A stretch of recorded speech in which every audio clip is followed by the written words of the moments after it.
Yara Jelly, Ra Jelly, Shonas Jelly, Ra Ukare, Ukare, Beliave, Yara Jelly, Ra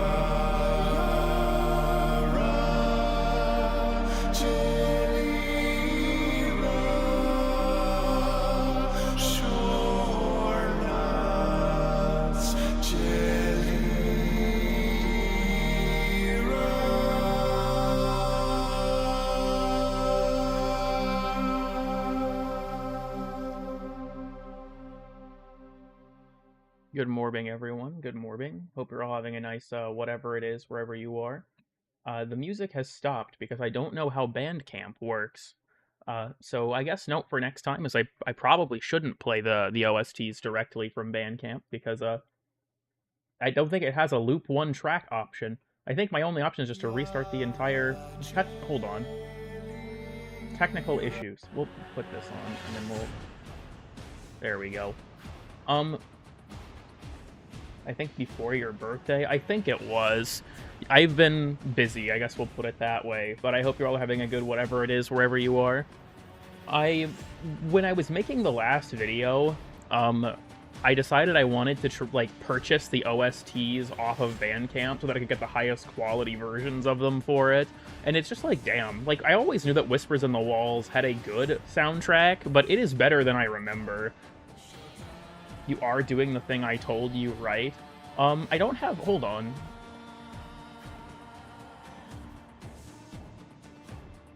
I don't really... Like, here's my question in regards to that. How do you expect me to pull that off exactly? Like, how am I supposed to do what you're requesting of me? So thank you for the 5, Robin. Potion Seller. I'm gonna be honest, as much as I adore Lavos, I don't really like the way his Prime looks. Which, a lot of people are probably gonna find that to be a kind of a shit take, but I don't know, I don't really vibe with it. Yeah, I forgot I turned my in-game volume down when I was working on the video, because I was trying to do something in-game and listen to it at the same time. What? Okay. The technical issues just will not stop haunting me, because here I am trying to fucking switch the scene, and OBS is jumping between monitors. Anyways. So today's live reaction was made by me, because I thought this joke was stupid, but kind of funny. Anyways. I'm gonna catch up a bit. Isn't locked behind Entrati bullshit. I've always felt like, I guess I will say, because Lavos, I think, requires you to be rank... Is it 4? I know he requires you to rank up at least a decent amount, but I don't think he's that hard to obtain personally. Even beyond that, though, with Lavos in particular, I think that a lot of people are off-put by his cooldowns, which is kind of funny, because to be honest, I actually like him more because of the cooldowns, but I don't know, I can kind of talk about that while I go over a few things. In regards to 3 for his blueprint, 4 for his parts, something like that, yeah. So, in regards to this Prime Access, I did not mean to hit upgrade. Don't look at this. People will make fun of me, because I actually removed the default polarity. No Prime. So here's the thing. I actually tried really hard to get a good image of the snakes, but the bug that used to allow you to put the snakes on other Warframes is gone now, as far as I can tell. And Lavos is such a cluttered design in comparison to, like, an Excalibur. I couldn't get a clean picture of the actual, like, in-game snake. So I just decided I was going to use a picture of an actual snake that was taken off of, like, a public domain, public domain image, because I could not get it figured out. Also, Artemis Bow, I think with the Exalted Weapon video, or like videos, my plan is I think I'm going to go back on it being a series and make it all one video now, like I originally had planned, because I feel like I was repeating myself a lot in the series. Artemis Bow will be covered eventually, but that project is kind of on the back burner until Techrot Encore comes out, because I want to, you know, evaluate how all that stuff goes. And yes, I did remove, like, I feel like Okay, I'm gonna get a little bit too all over the place. Let's just talk about this. Lavos Prime, more health and shields. It's kind of a whatever buff to me, honestly. The extra health and shield is definitely nice, but like it's not something crazy. It's not like back in the day when like Volt Prime had way more armor than regular Volt or something like that. Ceto, on the other hand, God bless what they did to this gun. It has a better fire rate, which was the biggest thing I wanted out of a Prime Ceto. They gave it a slightly higher multi-shot, which I mean is always helpful, I guess. Slightly faster reload, which is honestly feels much better in practice than it looks on paper. Slightly better critical chance, much better status per projectile, but whatever. And surprisingly, much better damage. And then for the alt fire, it has an actually workable crit chance now. That's kind of the main thing. Better crit multiplier, better critical chance. So the extra fire rate especially is huge because Ceto's a crit shotgun, and so having that to sort of offset the suffering of using a critical deceleration is very nice. Dual Zorin is also a weird weapon to me. It is, if you look at its stats, this is what I like to call, like, it's a very meta weapon in terms of the way it was made, I feel like. Like, it's very cognizant of, like, classical melee meta stuff. It's high crit chance, high crit multiplier, solid status, 90% slash. So, and it's also got surprisingly good range. So, Dual Zorin is fairly good, but it's kind of a weapon that, to me at least, feels like they're kind of nudging you in the direction of using a primer, because it's got such a high slash rating that they would want you to.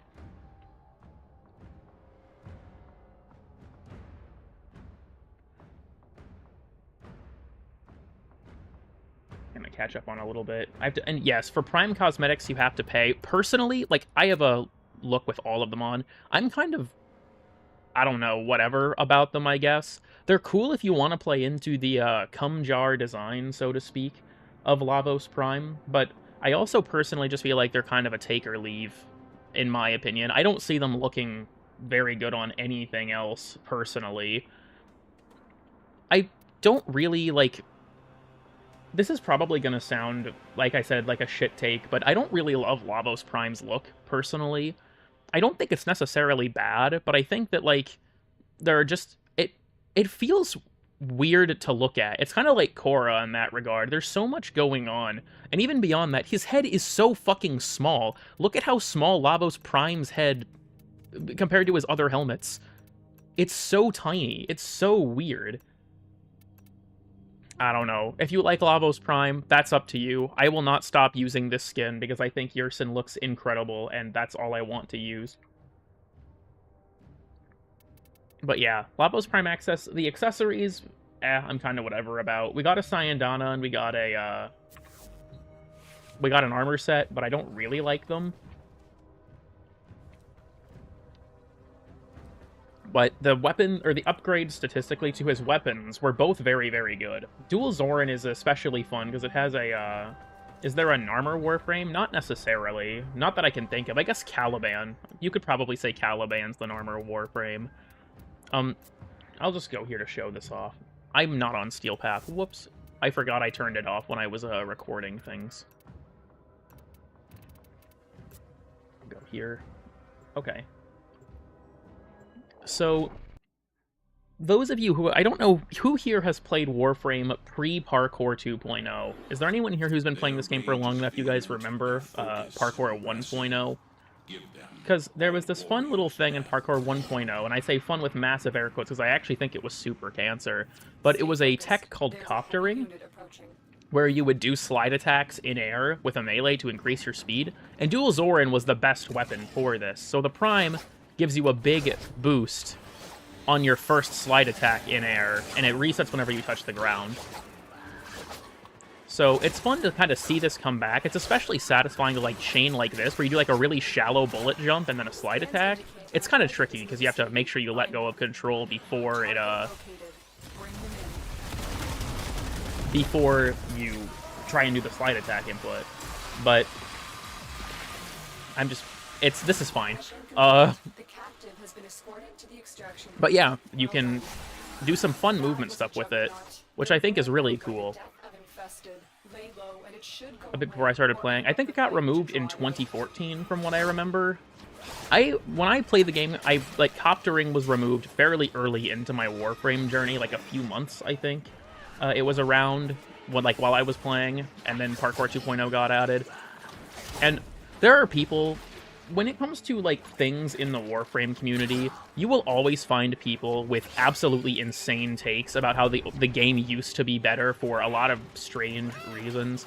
And I still see some people saying that they miss coptering, and it's like, well, I guess you kind of have it back now, but I still think you're insane.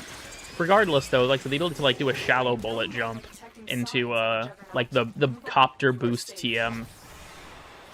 It's a fun mechanic. I like it. Or just, like, jump and hit it. Very good. Thank you, Teshin. Very cool. Anyways, yeah, I think it's a fun mechanic. Mix bullet jumping and coptering. True. We really do have the best of both worlds. I'm watching from work. Best of luck with your job, Gazette. I'm unfortunately familiar with some insane Warframe takes. Oh, trust me, I am too. As someone who posts videos to YouTube, unfortunately, you know, videos that also contain my opinion, those things tend to happen. Say hi to all the Beanie Babies? Okay. Missing Void Keys? Yeah, Void Keys is one that I do think. Relics are better, and I'm sorry, I struggle to hear people out on that. I think that Void Keys were a worse system. Can I make him charge without stopping? Unfortunately, as far as I'm aware, no. If you want a frame that can do something like that, Gauss's sprint ability on his 1 is kind of similar to that, though. Wi-Fi shit and I'm downloading something? Grim. Also, how goofy is Lavos Prime? I mean, as goofy as Lavos was. I work for TY. Oh, that makes sense. But yeah, when it comes to, like, Void Relics, I get the, people talking about how, like, oh, you could just keep farming 1 key, and that's true, but I kind of have 2 things I want to say on that. One, it made the entire game basically the Void. Like, back at that point in time, almost all of your endgame, so to speak, activities were just in the Void. It made the game feel very small in that regard. And beyond that, relics are not a rare thing. Like, there's some I don't have from old, like, Prime unvaultings and stuff that I never picked up, but, I don't know, these are so easy to obtain that I'm fine to sit in an endless mission and just open relics, especially Omnia Fissures. Like, I've got, I don't know, probably thousands of them at this point. What was your Warframe year review like? I can actually show that real quick if you guys want to see it. Operator, do you know which finger the Made him look like a demon? Yeah, fair enough. The index. Like Kanye? What? Okay, I feel like what NPC is the most prone to losing it? I'm going with Cavalero, I think, actually.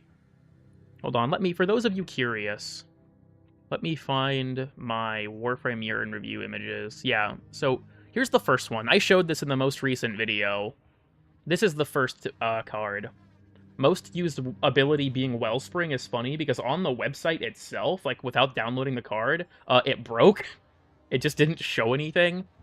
They also do the top weapons by percentage of kills, which is why Sobek is on there, because Saren and Sobek are both here for one very specific reason, ESO. Like if I'm helping friends level or if I was grinding focus or something, I just took her. And then our favorite mission type, Exterminate. That doesn't really surprise me either. And then Atomos I use on my Lavos loadout, and Amanada is on Kome, who I played a lot too. So, did they buff Lavos, or is it just a Prime? I mean, they didn't make any major changes to the kit itself, if that's what you're asking.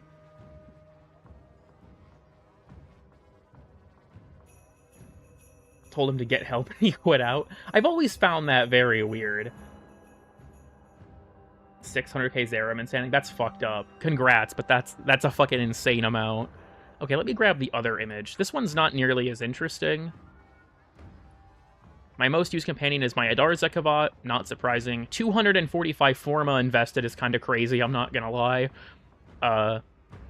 Almost 1 million total kills, almost 27 million focus earned, only 5 adversaries converted or vanquished, 45 Tridolon kills, 312 boss kills, I guess. And I played exclusively the Drifter, which doesn't surprise me. I'm sorry, once they finally gave me the option to not play as the child anymore, I wasn't playing as the child anymore. I think I might be cooked. Damn, the Gooner, the Gooner card. For real. Anyhow. So... Oh, that reminds me, speaking of the yearly review, is anyone here familiar with the, recent Sabuchi psyop that was occurring? Maybe he doesn't want me to talk about this, I don't know. If Sab's here, he can stop me. Is anyone here in Sab's, Discord server? Does anyone here know what I'm about to talk about?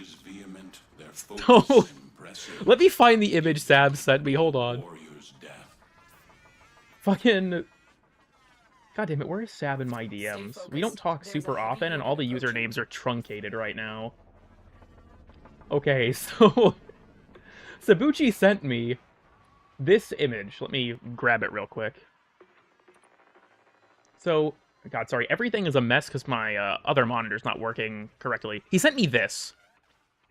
And just some blurb about, like, how does DE balance their stats or some shit. So, here's what you might notice. This weapon is not real. It is a real in-game model, and something really funny about it is you can actually see part of where the model... clips. So, like, if you look at this, you see right here, that little piece, let me grab my red arrow, actually, because I forgot you guys can't see my mouse. This is a piece of a Tusk Bombard. This is the mortar weapon the Tusk Bombards used. And so, Sabuchi made this image to gaslight people, and it just kept, like, getting more and more absurd from there. So, like, he sent me this image from his Discord. This, where he photoshopped the fucking Kellis barrel in rotation, in the reward rotation, and then it just got progressively more and more absurd. So for those who don't know, the Warframe wiki, the one on fandom, is being abandoned because the new wiki is happening over on wiki.warframe.com.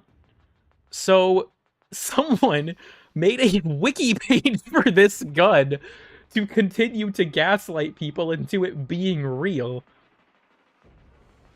And this, I'll admit, this makes me kind of sad, but it kind of led to a lot of vandalism of the Warframe wiki itself. And the reason that makes me sad is, like, while it is being deprecated, it was still such a good resource for such a long time that it's sad to see that happen. A lot of it has actually been fixed, surprisingly. A lot of that stuff has been removed. But, like, one of the ones that was done as a shitpost was Operation Undergrundle, which was just the wiki page for Scarlet Spear, but all the text was upside down. And, I'm not gonna lie, that shit was pretty funny. I thought that was pretty good, at least. Kellistar is still up on the wiki? That's surprising. There's a heavy unit of Yeah, someone made a joke melee weapon called Kellistar.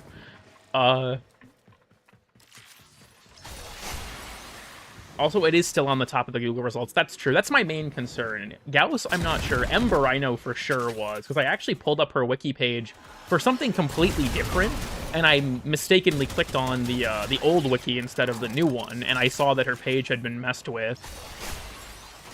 Also, let me know if the game is too loud. It's kind of hard for me to tell because I have a separate, like, audio balance thing in OBS versus what I'm actually hearing. We can meme Kellis into existence. Hildren was. Chroma. I didn't realize that Chroma got vandalized.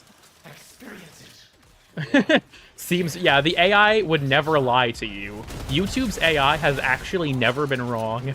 So if it says that Kellis is real, it's because it is.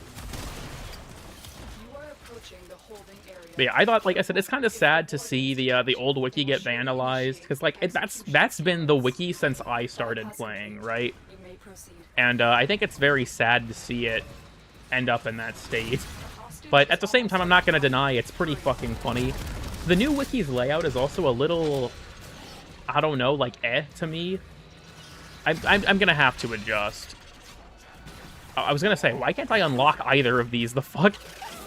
I will not forget this, Tenno. It's real in my heart. You know, fair enough. You need to bring the captive to safety. Protect them at all costs. Still going strong at LR4. Honestly, I appreciate that, like, there, you know, people who show up and are like, yeah, I've been playing the game since the olden days, and I still play it. It's like, I'm glad to hear that, because so many people will do that and then be like, this game fucking sucks now. And so we learn the importance of clarity and purpose.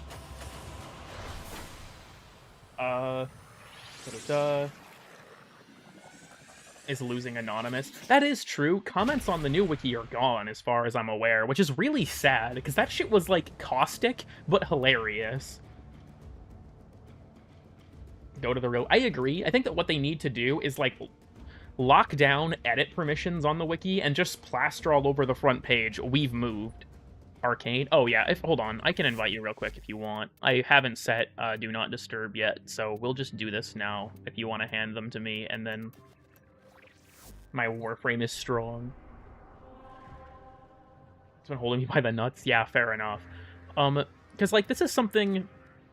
I've talked about this video so many times on my streams, but oh boy, here it comes.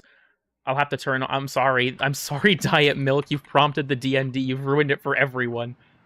As long as you still have an open chat with someone, though, they're not affected by it, so I've got to close yours just to be sure. Anyways... So, I've talked about this video a shit ton on my streams. Anyone here who's like a regular viewer knows where I'm about to go with this. But on the new player experience video, the why do new players really quit, a lot of comments were like, yeah, I played this game back during the alpha and haven't touched it since because it sucks now. And I'm just like, if you haven't played since like 2012, why the fuck are you sharing your opinion on this topic? Like, I know that sounds mean, but why would you know? Like, you haven't played the game in 10 years. By your own admission, why would you, like, how would you know any of this information? Or how would you have, like, a valid perspective on this topic? You haven't touched it in such a long time.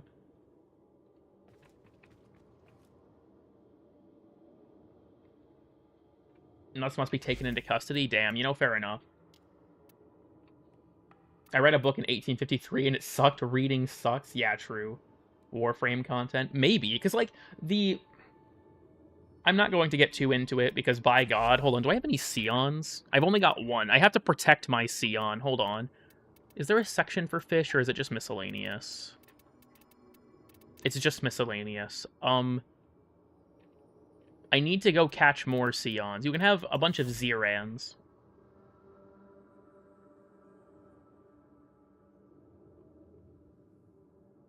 I'm just feeling evil. Fair enough. I just need Brat and Vandal now. Leto Vandal is actually super good with the Incarnon. Brat and I would argue is a downgrade to the Prime, but it's still a nice weapon to have just for the, you know, collector's feeling of it, I guess. But... Thank you for the kind donations. Thank you for the gold, kind stranger. Read it? Read... Oh, what, this? Oh, the Maniac streamer refuses to turn his balls into aluminum for the Alchemist frame. How would I turn my balls into aluminum? You're not, like... I need you to clarify that part for me. How do we get from A to B? I feel like we're missing a step in the middle there. With alchemy? That doesn't really help. Oh god, I am getting assaulted by notifications, because Suckmutt has Tmod Loader open on Steam, and so it just keeps notifying me that he's open Terraria. Your debt doubled. We'll get more Scions to you eventually, but thank you, Bayrod. I appreciate it, helping to alleviate the pain of doing Profit Taker, which I'm not gonna lie, I haven't done Profit Taker in a while. 68 Scions? Goddamn, my debt is very steep. I'm gonna have to do a Scion fishing stream at some point.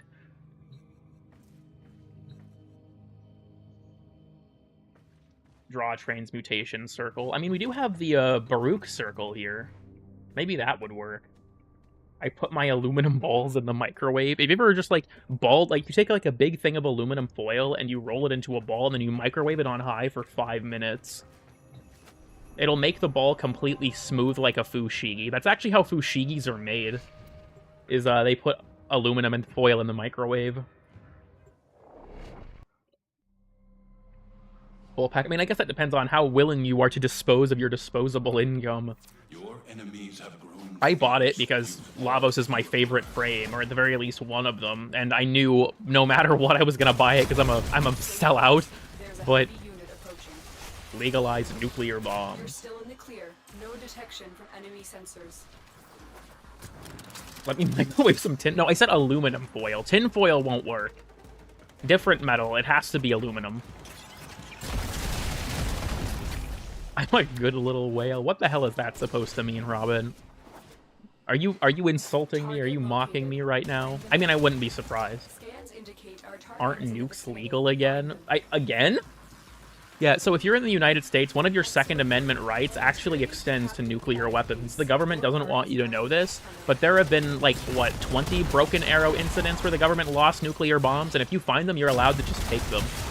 So I found 3 nukes, and I keep them in my furnace room. I don't have much storage in my apartment, so they're in the furnace room. But I keep them in there in case I ever need them. It's my Second Amendment right to open carry them, though. So if I'm ever in a sketchy part of town, I do bring the nuke with me, just in case. Because you never know. Like I said, like, I live in Iowa. That's a constitutional carry state, I believe is the term.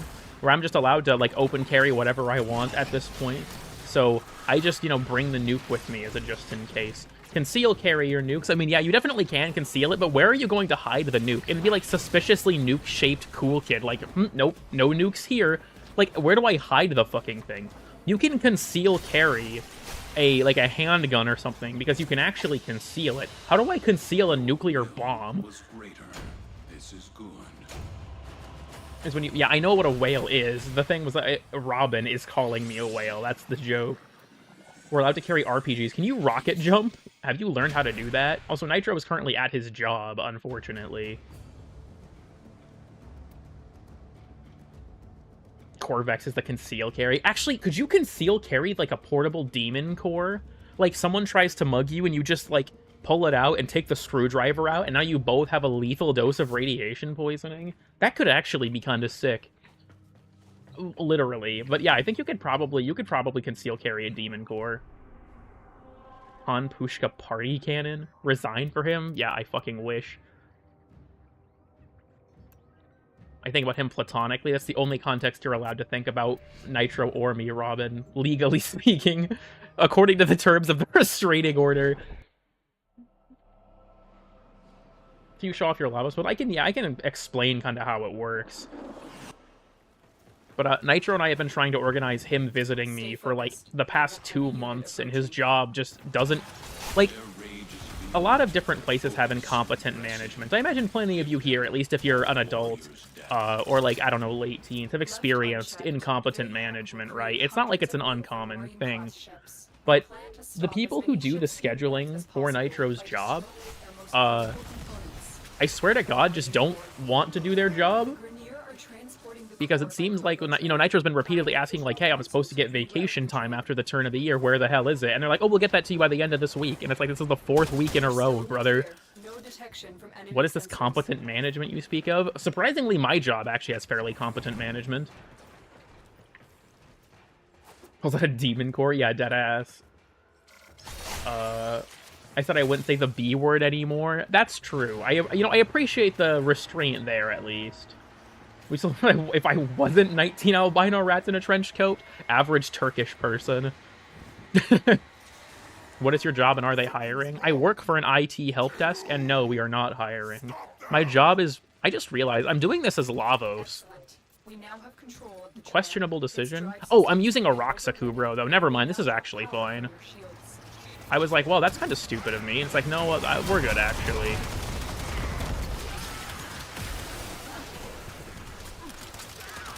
Nice lore reference for the reaction. I'm glad someone appreciates it. Yeah, I've been working on my... I'm going to try not to get too into this, because my stream chat will fall asleep, but I've been working on getting my CCNA, the Cisco Certified Network Associate certification. And it's one of those things where, like, learning about... Are you guys coming? What the fuck? Why is this... Okay, I guess he just lives over there. But before my vacation period, damn, that sucks. My first job, they threatened to fire me because I had a concussion, so I quit. That was interesting, but How many hijack missions exist? I think there are 3 hijack nodes. One on Ceres, one on Sedna, and one on Europa. Toolkit is certified. I mean, I'm trying to be, but I'm stupid. My apologies. Hellion? Why are you playing hijack? Belly of the Beast. Where they create problems for you to solve. Yeah, the IT harm desk is called All of the Customers. Tending to my wounds. Specifically old people that live in retirement communities. Those people are the harm desk.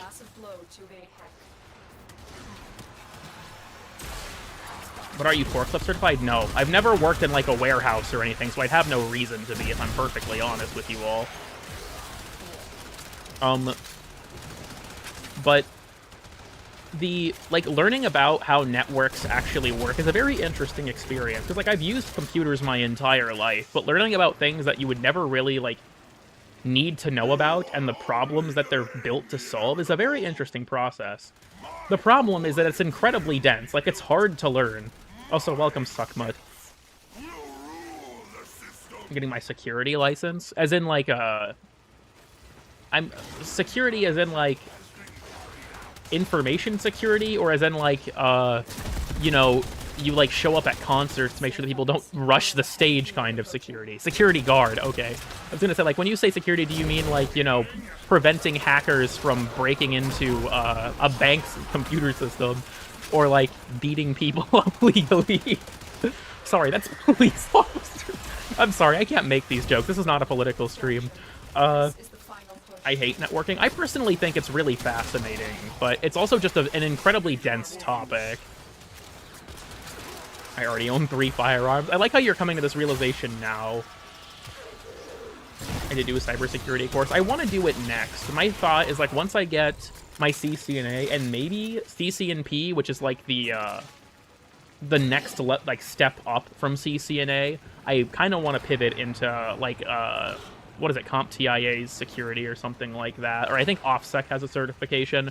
But from what I've heard, OffSec certification is really fucking hard. Do you know how IPv6 works? A coworker of mine helped explain it to me, but it's one of those things where I haven't gotten, like, the course I'm working on, I'm about 1/3 of the way through it. So this is going to mean nothing for people who know nothing about networking, but we finished mostly Layer 2 topics, and we are now on to Layer 3. So, like, more in-depth of how, you know, different versions of IP work, how DHCP works, IGMP, all of that kind of thing. So what I've finished now is mostly Layer 2 things, you know, VLANs, Ether channel, STP, stuff like that. Again, most of my viewers will have no fucking idea what I'm talking about, but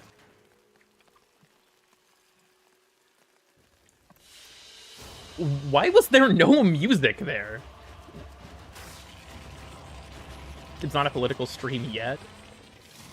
True, we'll get there, we'll get there. So I will keep it simple. Fair enough. On the test. That's my thing, too. Like, the CCNA course I'm taking, yeah, my music is still on. What the fuck? Anyway,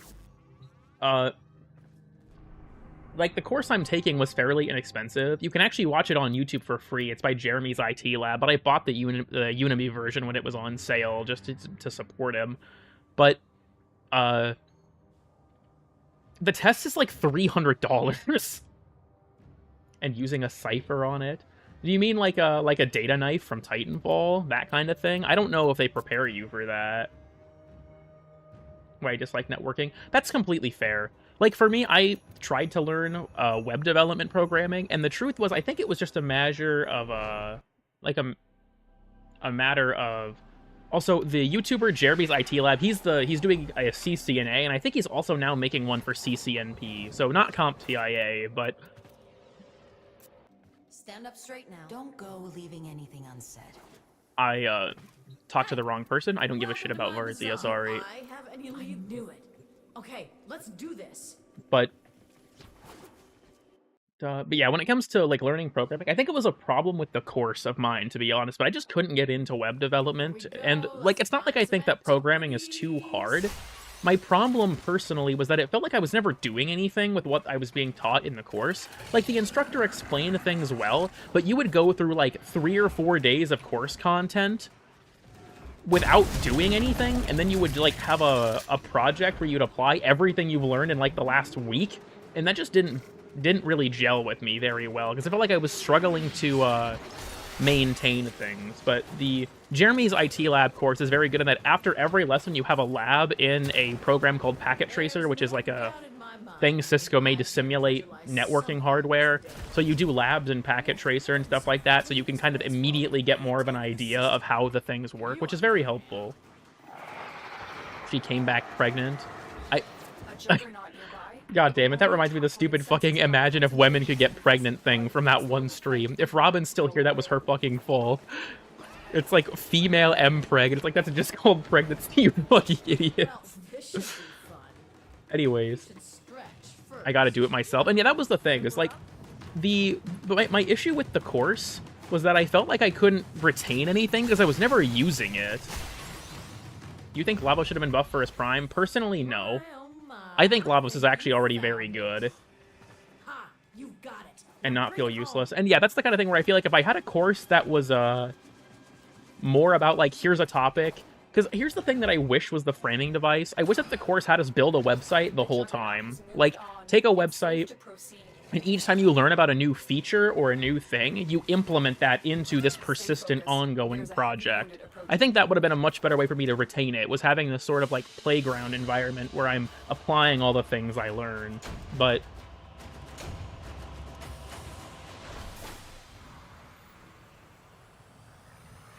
bit that you mentioned, Small World. Oh, I was thinking, I know Robin and Rose at least both played into it. I thought that it was Robin that said it, but, you know, that it makes sense that it was you, actually. After the wolf pregnancy thing. I'm gonna be honest, your entire, like, political myth is enough of a joke, Bayrat, as a Turkish person, that, like, the joke writes itself. What am I supposed to say? Doing a site while learning how to do it, and that's how I wish that the course I took was structured, personally.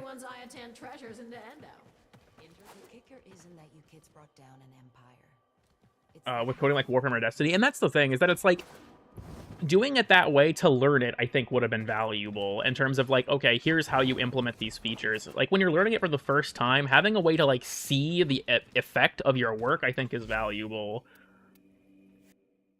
Who is your favorite Transformer? That's kind of a tough question, honestly. Honestly, probably Soundwave. Turkey's the Idaho of Europe, because I don't think Turkey is considered part of Europe. I can actually comment on YouTube videos now. Was your last one, like, parental controls enabled? What do you mean Turkey is in Europe IMO? You know, I'm curious now.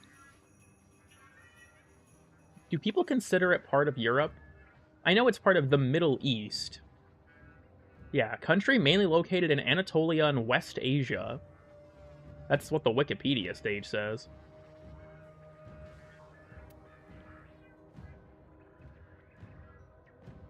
Let me go ask the Europeans. The Europeans will disown Turkey. Let's be real. If it was part of it, if Turkey was, like, just shoved where, like, France is, the Europeans would still disown it. Let's be real here. Now it's a political stream? That's true. This is a very political subject, isn't it? Where is Turkey? Can you point to it on the map? Look, if you're an American and you can find any country on the map that's not the United States, you're not a real American. It's like, it reminds me of this video I had seen back in the day of, like, people asking students at a high school very basic questions. And one of them was, how many countries border the United States? This is a super easy question. It's 2, Canada and Mexico. One person got it right. There was one person that was like, no, I think Canada's a state. And it's like, what? Void Flood. That's honestly, I don't really like Void Flood as a game mode for Omnia Fishers. I guess we can always go do Operation Belly of the Beast proper, can't we? Isn't a state. Yeah, that's what I was thinking too. Like, how do people think of that? This was a video I watched, like, I don't know, probably 6 or 7 years ago. So this was a long time ago. But those misconceptions, like, I remember in my sophomore year of high school, in my history class, I was taking American history, and my teacher was talking about how it was like, yeah, there are people that think we fought the Nazis in World War I, and multiple students were like, we didn't fight the Nazis in World War I? And it's like, Oh god damn it, dude. Like, no, we didn't fucking fight the Nazis in World War One. We fought the Germans, yes, they weren't the Nazis yet. They became the Nazis because of World War One. It's like, this is something that should not be hard to grasp, but we fought the Germans, yes. The Nazi Party did not exist in the form that we know it. Hitler was not the leader of the... Oh my god, it's happening. It's actually happening live. Hitler was not the leader of the German faction in World War One. He was a regular soldier. Firmly grasp it? Yeah, dead ass. He was... That doesn't make... We didn't fight the Nazis in World War One because Hitler was a sergeant in the First World War. I don't think that's how it works. It's just that, yeah, it was early access. Oh my god, dude, they fucking beta tested the Nazis in World War One. What the fuck? Fantastic. The capsule is full of motes. You also were late to World... Yeah, America was late to World War One. This is true. You say we, like, dude, I wasn't alive back then. It was fucking 1916. Every German free was a Nazi. Yeah, back to the beginning of time. I just realized that the uplift boost will probably be a lot of fun with the, Unilaterally enabled air support that will boost the height of your gallant leaps. Enjoy. Perish.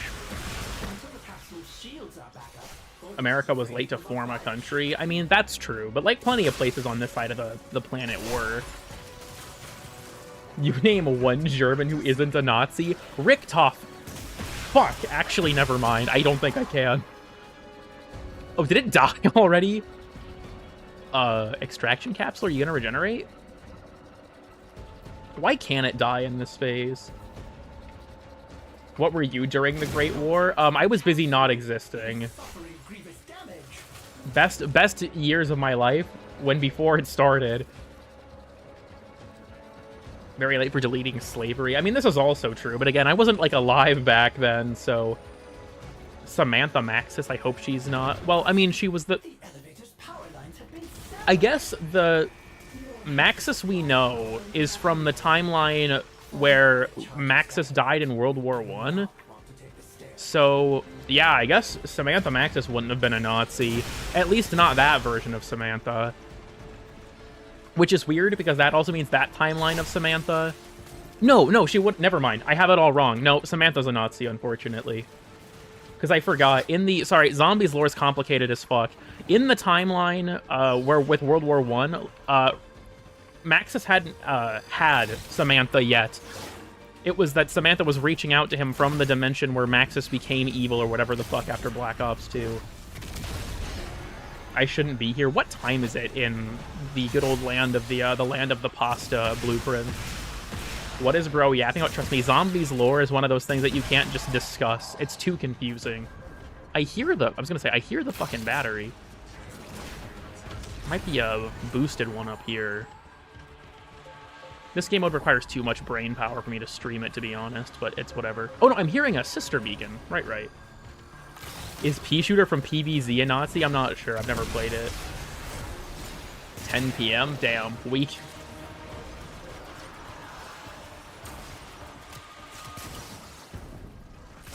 Actually, you know what? I probably should go ahead and just go on my way to find the sister beacons. I kind of forgot this was a mechanic, so I haven't played this game mode in a long-ass time. I played it a lot back when Belly of the Beast was, like, first being run. Hold on, I'm stupid. We gotta double up, You have to optimize. Watch this. Crazy Warframe tech.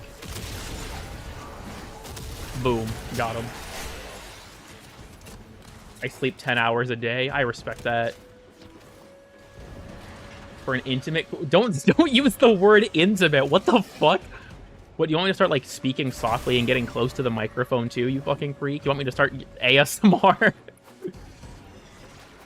I thought about... For April Fool's Day this year, I have a lot of ideas for what I want to do, and one of them is I thought about doing a joke ASMR video, but I feel like it would weird my audience out so much the joke would just be completely lost on them, so I don't know if I'm going to. I just thought it would be really funny. 800 hours per day? True. All I'm saying is that if you are in a fatal car crash, you will sleep for the rest of your life. Wait, what the... Oh, no, that was one of the MOAs. I was like, is that a shock Eximus? This event's supposed to turn all Eximus units into Jade Lights. No, that was the new MOA. I forgot. I say new with air quotes. It's been in the game for, like, 9 months at this point. It has to do with Rubido. Wow, that's very, very innovative.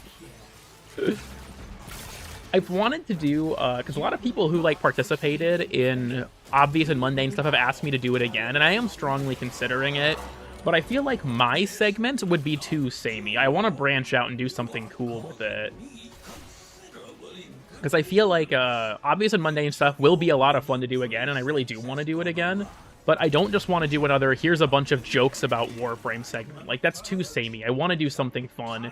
But at the same time, the only idea I have for it would require such an absurd amount of effort that I don't feel like it would be worth doing, because it would require me to spend like an entire day of my actual life set aside, because I wanted to do a joke bit of me doing my weird and obscure facts about a real-life location that is actually super fucking boring.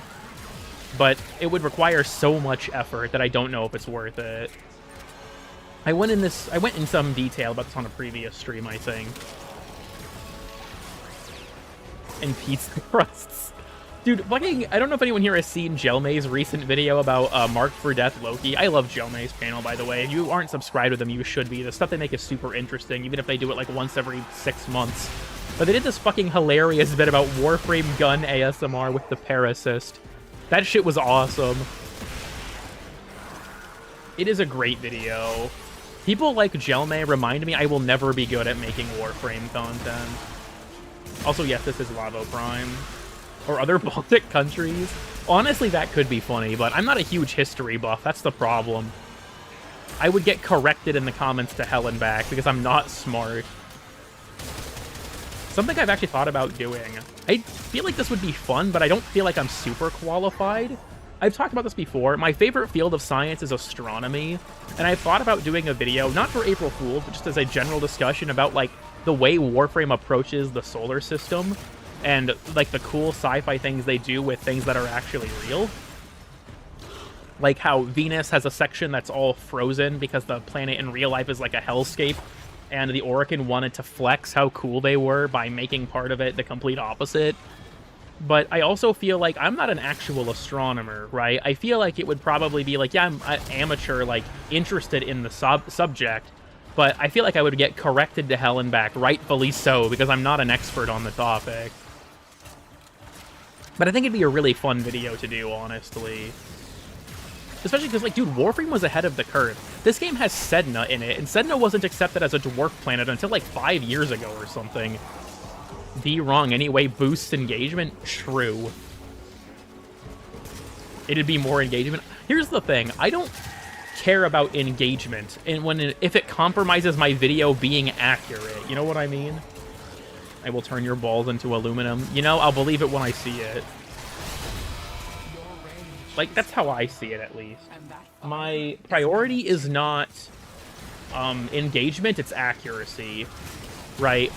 That's part of why I've talked about this before, but, like, I wanted to do, like, an overhaul to the Exalted Weapon videos after they had come out. I wanted to do, like, a revamp of the whole series with feedback that people had given me. Because I don't care if it would probably, like, the videos wouldn't get that many views, right? Because the videos were revamps of existing videos. The goal is accuracy, making the thing the best I can. Like, it definitely is nice when I have good engagement metrics, obviously. It is still kind of disheartening to see things like the Exalted Weapon series where, you know, they didn't perform very well despite the effort that I put into them. But at the same time, my #1 goal with the things I make is to make videos that are good, even if I don't think I do very well at that objective, right? What's this Warframe's kink? I don't know if I could put that on YouTube. Coptering my way to Iowa? True, check it. We have new advanced tools for coptering to Iowa. Advanced tech. How to fix car-centric societies in the United States. We moved to a coptering-centric society. Spread misinformation. Someone get this man a true.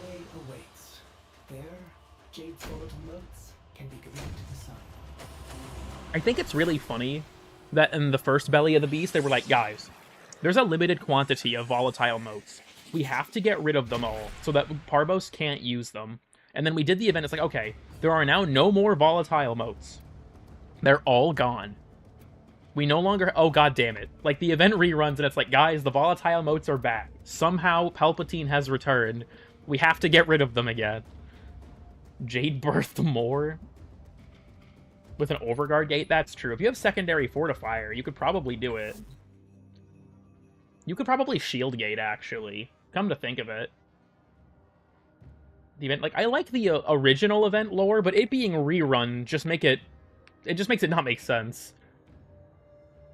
Blast Toxin Supremacy. I'll be honest, Blast Toxin Supremacy is a thing I was actually going to talk about a lot more in Titania and Mesa's videos. On with you today? I don't think so. At least not currently. She feels old. You know what's fucked up? The fact that Equinox... Well, they said on a dev stream there are no plans to rework Equinox. I remember watching that like, what the fuck? Like, for real? Or have they been canceled? I'm currently... The series is going back on the back burner for now, until the update comes out.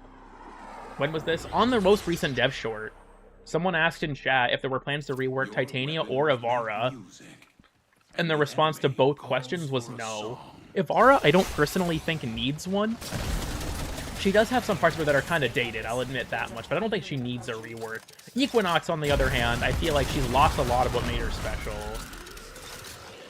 Even mentioned Limbo. I think that that's another one where, like, Limbo I feel like is probably on the horizon for a rework, honestly. Like, I feel like with how the community discourse has been so... Like, Limbo's been talked about for a long-ass time. People don't talk about Equinox, that's the thing. The new proto-frames. Yeah, they did say on the dev stream that, they're going to be making some changes to Ash because of the way his pseudo-exalted kind of exists, but also kind of doesn't. So I'm curious how that's going to go. I'm going to be honest with you all. It was me who asked that. Oh, okay, cool. My chat wasn't working when I was rewatching it because I had watched it just after the stream ended, so I couldn't see who actually asked the question. But, I feel like Limbo and Oberon are probably the two ones that are most on the developer radar, because there's the most discourse about them. People don't talk about Equinox because she's hard to get, so I don't think a lot of people actually have him, or have her. Limbo comes from a quest that is annoying but not hard, and Oberon's acquisition is honestly kind of a bitch, but a lot of people had him from back in the day when he dropped from Eximus Units. With his wife. Titania being Oberon's wife is one of those things that still annoys me as a fan theory, because it's the most literal interpretation of their names possible. Roma and Limbo. I guess we'll have to see. Dee's been doing a lot more reworks, so... Solo, that's tough. That's fair. I didn't mean for real. Yeah, I'm sorry. I'm going on a bit of a side tangent, because people still are like, well, Titania is Oberon's wife. And it's like, Oberon is Titania's wife. But it's like, yeah, I mean, in A Midsummer Night's Dream, she is. Like, the play their names are based on. I don't think that has anything to do with, the in-game implementation. Jade Light Rollers, oh my god. Are these the aluminum balls we were talking about? Did Bayrat send them into my game from another timeline? I gotta destroy them before they turn my balls into aluminum. Also, welcome Sci-Fi. It's actually Necros' wife. Oberon, yeah, Necros just fucking drains Oberon of all their energy. It's like the bitch wife dynamic.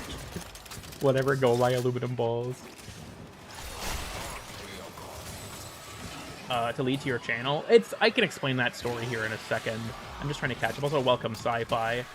I saw that you also had talked or left a comment on my most recent video Sci-Fi about the Protector Ancient, and I was actually curious what your thoughts would be about it, considering you play a very crowd control centric Warframe. Because most of my exposure to it has been Kome, because she's the #1 crowd control frame I play. But I was like, I wonder what Sci-Fi will think about this topic. Necros drains Oberon. Yeah, Oberon's fucking energy. When I send my aluminum balls after them, true. Sending positive vibes. Deploys the Eximus kill squad. Also, for the dick and nuts thing, I've explained this before, but I'll just go over it again real quick. Nitro and I were watching YouTube poops by this absolutely fucking hilarious creator called Tall Bart. Highly recommend if you guys are into, like, political YTPs. Because because they're like YTBs of like Prager University and stuff. They're not even necessarily like that political in terms of like making fun of the politics involved. They just use political figures. And there's one part where Ben Shapiro said to visit his website, dickandballs.com. And I was like, is dickandballs.com a domain that's been taken? And I looked it up and it was, but dickandnuts.com had not been taken. And I could buy it for $3 for a year. So I bought dickandnuts.com and just made it a redirect to my channel. Also, welcome, Sab. There's a heavy unit approaching. I hope you enjoyed your, what was it, coconut brownies you mentioned in the premiere earlier. Objective complete. The void key and torsion beam device are I want that for myself. I respect that. I haven't studied Shakespeare or anything, but I'm familiar enough with the story to say that I respect that. Proceed to extraction now. Muji, how do I get the Keles? It might be in rotation in Cetus. You should go talk to Konzu.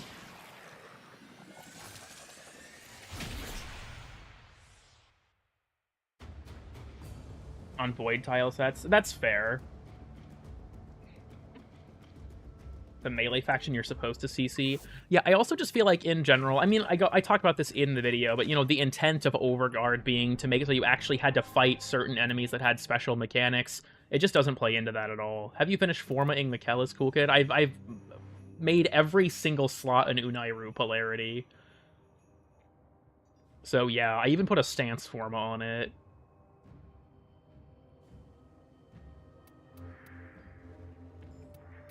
I don't even have anything I actually want from Belly of the Beast. How many Duviri footstools do you own? Honestly, not enough.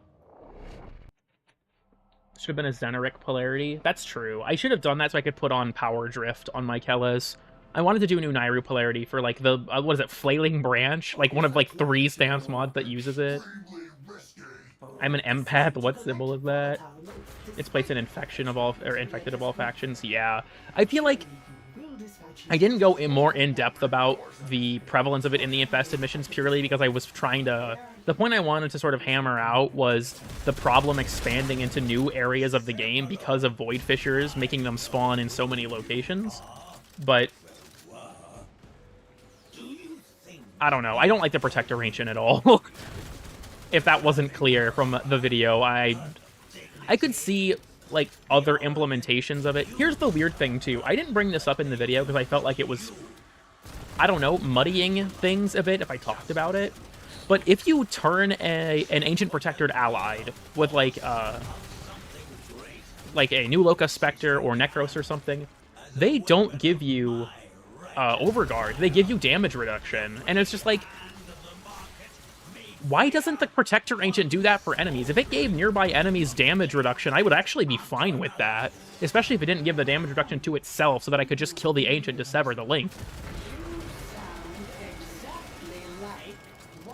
Didn't know it was as cancer as that. Yep, they just basically took away every weakness the original healer had. The fact that it lingers is so cancer, dude.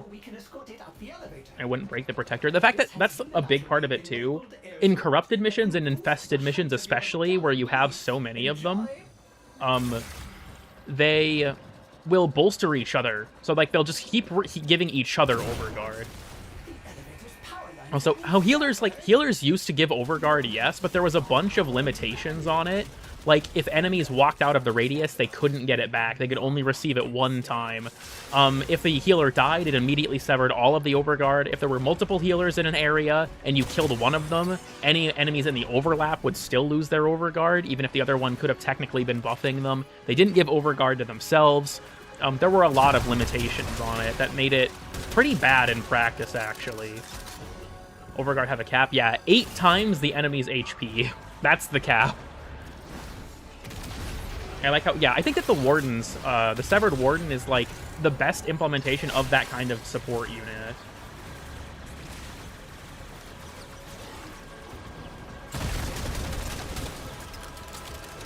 Start to meddle with human... What the fuck? Huh? Also, I'm glad that my dog marked the fucking turret that can't get, like, status effects to spread. What a guy. Oh yeah, someone asked me for my Lavos. I can show that off later. Okay, whoever asked me if they to show my Lavos or whatnot, remind me when this mission's over, because I'm going to keep forgetting. If you haven't been to my streams before, this is how you're going to learn I'm an incredibly scatterbrained person. Where am I going? Get the fucking thing! The increased bullet jump is a blessing and a curse in this game mode because I'm so not used to it. Disrupt the Severed Warden? I don't think so. I guess I've never really bothered. Looking at houses in Georgia, have fun. Oh, that's cool. Thanks for stopping by, Sci-Fi. I appreciate, yeah, you know, always good to see you. I mentioned this before. We need to organize the, well, Sci-Fi's probably gone now. We need to organize going back on Top Hat culture. Sci-Fi brought it up to me that we should do it again sometime, and I don't think we've actually hammered anything out. If they don't spawn in Void Fissures, personally, no. Because if they didn't spawn in Void Fissures, that's, you know, fair. But then if you still got a Void Fissure mission in an Infested or Corrupted mission, you'd still have to fight them. I feel like the problem is just the idea behind the Protector Ancient itself. Didn't leave, will do, fair enough. But yeah, if anyone hasn't seen my first episode on Top Hat Culture on Sci-Fi's channel, I'd recommend watching it. It was a fun time. Even though, unfortunately, Sci-Fi accidentally removed or stopped recording during the best part of our entire discussion, but that's besides the point. Did the music stop? I can still hear it, just it's fairly quiet. From the Ospreys. Yeah, it's weird too, because like they changed the Toxic Ancient so its special ability Punch will inflict it, which is nice because the Toxin Aura was pretty AIDS, but they didn't change the, why do I look so wet? What the fuck? I'm like damp. Anyways, they didn't change the Ospreys, and they also didn't change the Venomous Eximus, which I don't really like. I get the idea, but I feel like Toxin procs from enemies dealing like a percentage of your total health instead of like a regular amount might be better, so it doesn't insta-kill you. I don't know. It's just a thing that exists and annoys me, I'm not gonna lie. Love blaming the Unum cheers. I'm glad that you stopped by. I will say as well, something I've noticed pretty frequently early on, like, I try not to get too caught up. I gotta get back on the weird shit, fair enough.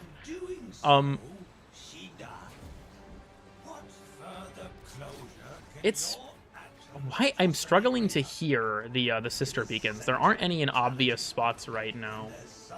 We kind of dog on health tanking. I think it depends, because you can scale it based on the total size of your health bar, right? So like the more health you have, the lower the percentage of it chews through. But and boil it right now. What the fuck are you talking about, dog?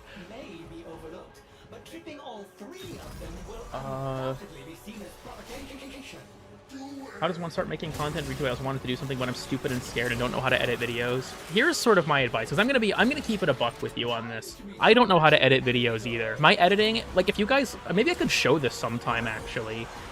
My editing is like comedically stupid. Some of the solutions I do for things in my videos, the engineering behind them is, I'm a blockhead. It is so stupidly handled. But when it comes to doing things for YouTube, here are my recommendations, I guess, on that front. The first thing is have an idea that is, how do I put this? Because I don't want this to sound like I'm discouraging you when I say it. Have an idea that is something you want to do, right? Don't try and chase, like, trends. But at the same time, I'd recommend doing something unique. Because if you want to, say you do Warframe content, right? If you start making build videos, that's not going to stand out from anyone, right? People do that all the fucking time. I think that there's a balance to be struck of do things that speak to you and are things you want to do, but at the same time, try and do things that are unique enough that you have a niche for yourself in the content creation landscape, right? And then beyond that, when it comes to not knowing how to edit videos, the editing software I use is DaVinci Resolve. I still use Resolve 18. I don't want the AI features in 19. They can fuck out of here with that stuff. But there are tutorials that you can find online. There is a website called Udemy, which is for courses that you can purchase, and there are some for Resolve on there. Now, I will warn you, if you go to Udemy, their courses are insanely expensive, but they go on sale like once a month for like 80 or 90% off. So it's like, oh yeah, the course may be like $100 or something, but then it'll go on sale for like 10 if you want to put some money down to buy it. Which might be something I do in the future to help sharpen up my own editing, honestly. But Resolve is a very powerful editing software for it being free. And I also use Audacity for my voiceovers. It's another very good free program for that kind of thing.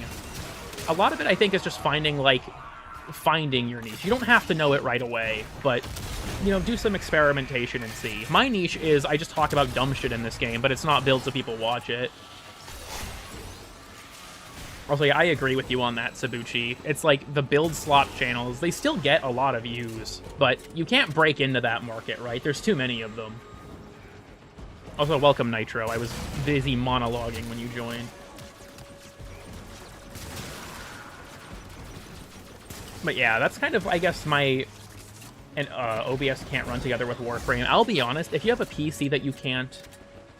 my currency is worth nothing. And like, so there are free tutorials on YouTube, too. If you want to do a certain thing and you don't know how to do it, looking it up, you'll find a lot of people who have probably done videos explaining it. But if you have a PC that can't run OBS and Warframe, if you have an NVIDIA GPU, you can use Shadowplay, which is fairly lightweight. And then, anyone here with a Team Red GPU, does Team Red still use Relive? Or did they rebrand Radeon Relive to something else? I think it's been rebranded to something else, right? I know they have their own version of Shadowplay, their own sort of solution to it, but beyond that, I guess you could get a capture card, but I don't know. It's kind of a tough spot if you have a PC that can't really run certain things. They rebranded it? Okay, I don't know what it's called now. It's built into their app, but... Always use GPU encoding to record? Yeah, I absolutely...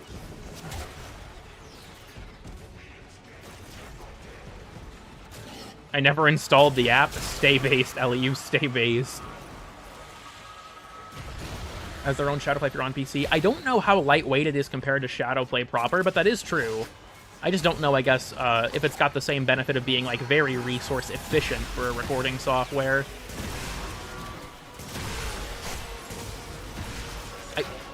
I love autopiloting and just infusing corrosive because I'm a fucking idiot.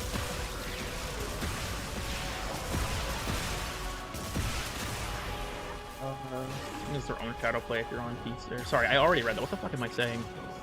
See Ceto stats? Yeah, I think I showed that earlier in the stream as well. That was a massive hitch. Particles. Just procrastinating? Fair enough. Is that good enough for recording? I'd say so. You might have to lower, like, your bitrate settings. But that should be good enough. Does Arc have anything? I don't honestly know. Oh god, that one spawns the clone. That one spawns the clone. I was like, why did I hear the noise of my one? And then I saw the Lavos clone, and I was like, oh, fuck, that's really bad. Also, just to reply to your question, Phoenix, I guess that kind of depends. Because with the most recent video coming out, I kind of wanted to dedicate at least the stream to, like, answering people's questions or inquiries about it. I don't know. I'll admit that it's easy to get scatterbrained with other people on my streams. Even just Nitro sometimes can be difficult to keep track of if he's feeling talkative, which is no shade to him, obviously. What time do you get off work, though, Phoenix? Because I don't work today, so I could probably join a Discord call or something tonight, I guess, if you'll be available.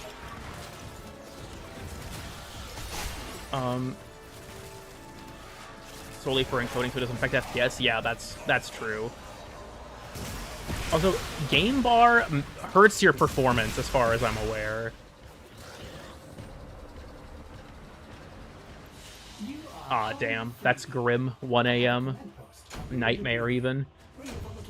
Chads use gas. Real and true. You were gonna show your Garuda? Shut the fuck up, Bayron. No gooning in my fucking chat. It's like I'm going to equip Garuda, and then I'm gonna go to switch to another frame. Bayron, I'm like, no, don't switch frame. I'm almost done. I'm almost finished. Reminder, Lavos. Yeah, thank you. Work a 3-hour shift tomorrow. That's fucked up. So my Lavos uses a particular synergy. This is still a bit of a work in progress, but the main thing with my Lavos is this guy right here, Mecha Empowered. The Mecha set is very good on Lavos because of its set bonus, where it will spread status effects to nearby enemies. Mecha Pulse is great for survivability. It gives you a shit ton of armor. And then Adaptation is good because these armor and adaptation's damage resistance are multiplicative with each other. No Elemental Ward. I'm aware of the strategy, but I personally like Lavos' kit too much to use it. I don't use any helmets because I like his kit by itself. And then Swift Bite is purely a convenience thing. I honestly debated not even using this. Like, you don't need Swift Bite, in my opinion. I just use it for the comfort of it. Valence Formation, because this augment is busted as shit. And then Precision Intensify here, because the main thing I need Strength for is the 4. I have a few Strength shards on, though. And then Corrosive and Casting Speed. Cedo here, someone asked about the stats compared to regular Cedo. It's got better fire rate, slightly higher multi-shot, better reload, better crit chance, slightly, better status chance, slightly, decent bump in damage, and then decent bump in crit chance for the alt fire as well. Pressure creates diamonds, yes, but it also creates... With full-time hours, I'm going to quit. Yeah, fair enough. That kind of stuff, like, sort of dragging you around in your scheduling is rough as fuck. You'd probably still be up, probably, but I don't know how much longer Phoenix would be up for. And then my dog here, the main thing with the dog is Contagious Bond is also ridiculously good. Mecha Recharge for the set bonus, but Contagious Bond is very, very good with status spreading frames. And then your status set up on the claws as well.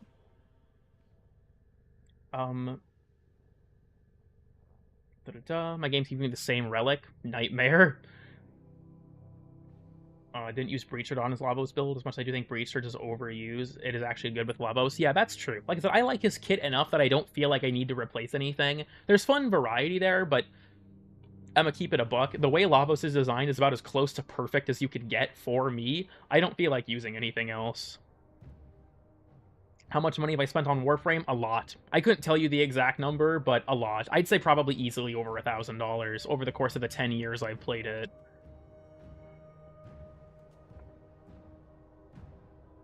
Rocky, because he's a Roxaku, bro. That's kind of a thing I did with a lot of my dogs. Like, their name is something that helps me remember what breed they are. So Sunny is the Sunika, Sneaky Lad is the Hirus, I think, yeah, Chase is the Chesakubro, wherever he is. And then Molly was my first ever Kubro, and she's named after my actual dog, which is why she doesn't have a name that plays into that. But Molly is my Sahasa. Ruckus? I respect that.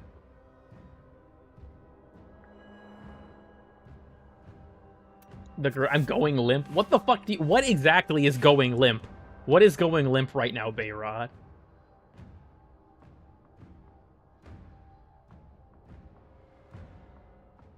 Or a Steel Path alone and modding is too damn complicated. Help, maybe. Actually, so... I guess... Where to start? When it comes to you saying, Antonio, that Steel Path is too hard, if you could kind of narrow it down, what in particular are you struggling with? Are you dying too fast? Are you not dealing enough damage? Like, what in particular is the, I guess is, like, the point of friction? Matter for the loadout? The Kubro is required for the set bonus. I name my Pharaoh a Woobus, too. Yeah, fair enough. Or a damage frame at this point. I would consider Gyre a damage frame, personally. Can you read out the sentence at the top of the screen? What, the dickandnuts.com? It's a crush for people who don't play Lavos. I think it's an ability that has genuine... Like, if you're playing around nuking as much as possible, it's got good application because you can knock down transmutation probes cooldown, which is really valuable if you're spamming the 4 as much as you can. But I think that's, to me, that's optional.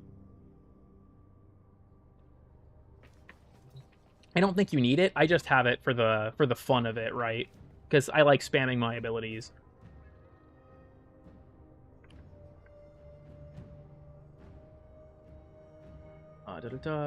Named Hamter? Hell yeah. Because of Cyto 9. Lavos? Okay. I'm going to sound mean if I put it this way. Cyto 9 is worse than Lavos for the elemental gimmick. And me saying this is not like me being facetious. This is just true. Let me explain this. Valence Formation, okay, here's how this works. 200% elemental bonus damage. Added in parallel for 20 seconds. The 200% bonus is not affected by strength. The duration is affected by duration. Here's the thing.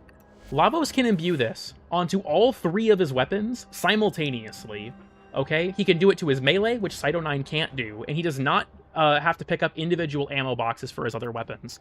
Cyto 9's base bonus for his elemental ammo is also only 25%. So, like, he can insta-reload his weapons, which is really good, but people making the comparison that Lavos is just a worse Cyto 9, I think is just stupid. Like, for the elemental infusion gimmick, Lavos is just better. The thing is, Cyto 9 has other tools in his kit that make him unique. Like, he can insta-reload his weapons with that, which is really valuable. He can imbue different elements onto each of his different guns, which is really valuable. Gives guaranteed status. Both of them give guaranteed status, as far as I'm aware. You have a green shard on site. It's for full stripping. It's the corrosive stack one. And not full. That's 98% strip. Whatever. Damn near the same thing at this point. To Lavos' whole gimmick. Yeah, like, when people compare the two, it's a lot about... Valen's Formation, I'm sorry, is just better. But Cyto 9 has other things in his kit. Like, I love both Warframes. I like Sight a lot as well. But when people compare that particular thing, it just annoys me. Does Sight proc off of every hit of multi-shot? I forgot because I'm so acuity pilled. So I believe it does, but the thing is, this happens, I think, with Lavos too. There can come a point where it never procs if the damage isn't necessary. So, like, if you headshot an enemy with the sniper rifle neutralizer and it deals so much damage it would have killed them even without the two, then it won't trigger the guaranteed proc because you didn't ever actually need the bonus damage. It's actually good design. Yeah, I agree. It's a side grade. It's weaker by the numbers of, like, raw power, but it has other utility properties to it. You know, with being able to have different elements on different guns and insta-reloading and stuff like that. Is there a guide you'd recommend either of Steel Path or modding? It's a little bit tricky, because I don't know of any off the top of my head that are particularly good. Here's my recommendation for you in that regard, Antonio. If you haven't already, the first thing I would say to do is actually avoid Steel Path and go to Arbitrations. Arbitrations are generally much easier because they don't have the massive Steel Path armor and, like, health modifier. Because it... Didn't mean to click on that. Yeah, enemy health and shields are massively increased here. I guess armor has been removed from this. Oh, that makes sense. There's a cap on it now. But I would recommend going to Arbitrations and getting the Galvanized mods. The Galvanized mods are a very, very important sort of increase in power for primarily your guns. I cannot spell. These guys here. These are all incredibly good mods. I would say start with the Galvanized Multi-Shot or the Galvanized Status Chance mods. And then the, like, scope and stuff like that are something I'd recommend for later. The Galvanized Melee mods are also, generally speaking, side grades to existing mods. You don't really need them as much as the gun versions of the Galvanized mods. But, beyond that, with the Galvanized mods, I plan on making a more in-depth guide to explaining how modding actually works. But this is very self-pluggy. Turn on an ad blocker if you want, because I'm about to tell you to watch a video of mine. The Is Damage Reduction Dead video I released talks a lot about how different DR strategies or survivability strategies work for keeping yourself alive. So if you're struggling to stay alive, that video, even though it's a discussion-type video, about the first half of it is dedicated to explaining the mechanics, if you want to learn about them there. Is extremely punishing. That's true as well. Fortunately, you do keep your currency if you die in Arbitrations, so you can still... There's a stat stick bug for her bow. No, and the reason for that is because Exalteds are changing soon, so I'm just holding off on the series entirely for now. With how he's plugging himself. Real and true. I feel bad saying, like, oh, you can just go watch this video of mine, because, like, that feels really shitty. Like, I don't like doing that, but it's such a complex topic that it's genuinely the best thing I can recommend. I just don't feel like I could explain it as well. I do not give a fuck. I'm speedrunning. I'm gaming, even. Operation Belly of the Beast 2025. Stat 6 are a bug, period. I mean, not necessarily, but...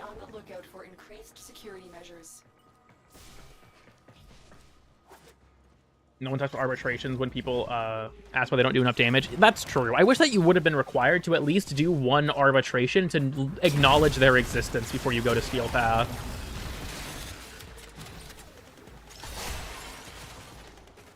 As other people I see play, the numbers of enemies and difficulty to kill them and stay alive is overbearing. That's fair. Excalibur admittedly does actually, like, in particular, Excalibur struggles with survivability in that environment.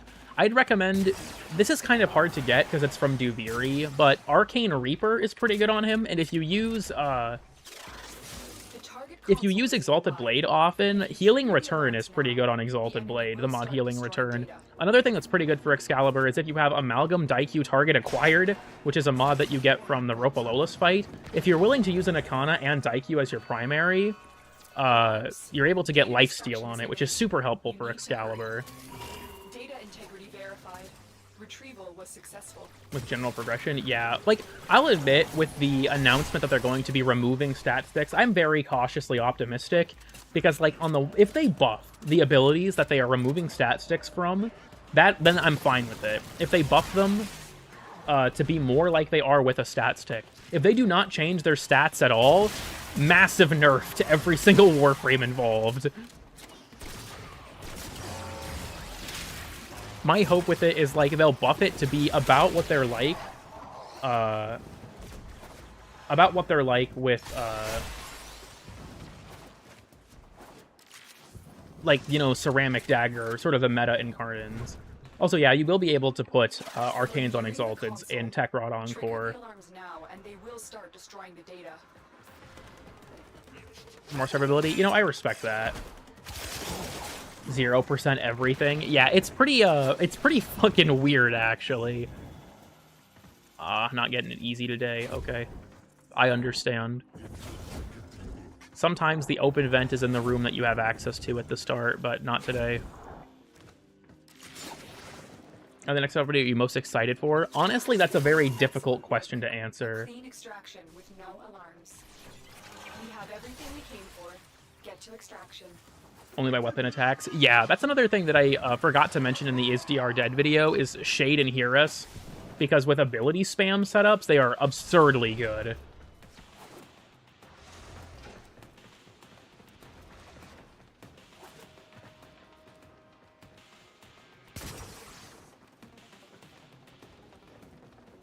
And what is with Ceramic Dagger? Yeah, my hope is, like, for my big one is please give Atlas better crit stats. Oh my god. Please don't leave it at 5%, dude. Buff it to, like, 30. He feels so much better when you can use critical chance on him.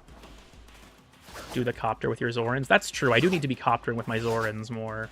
This is also, I believe, the game's first ever, or one of the first procedurally generated tile sets, too.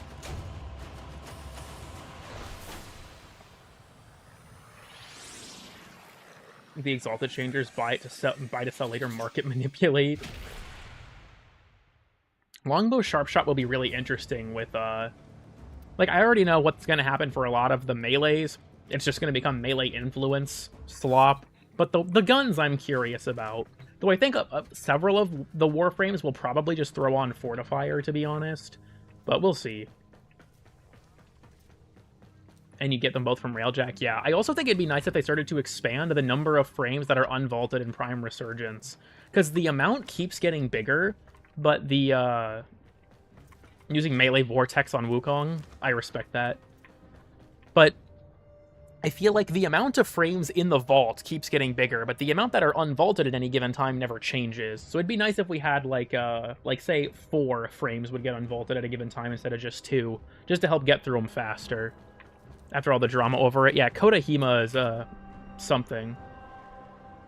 I will Coom. Yeah, I feel like secondary Enervate Mesa could probably benefit from it quite a bit, too. And I think Jade could also do very well with it, but... Or with, I'm being an idiot.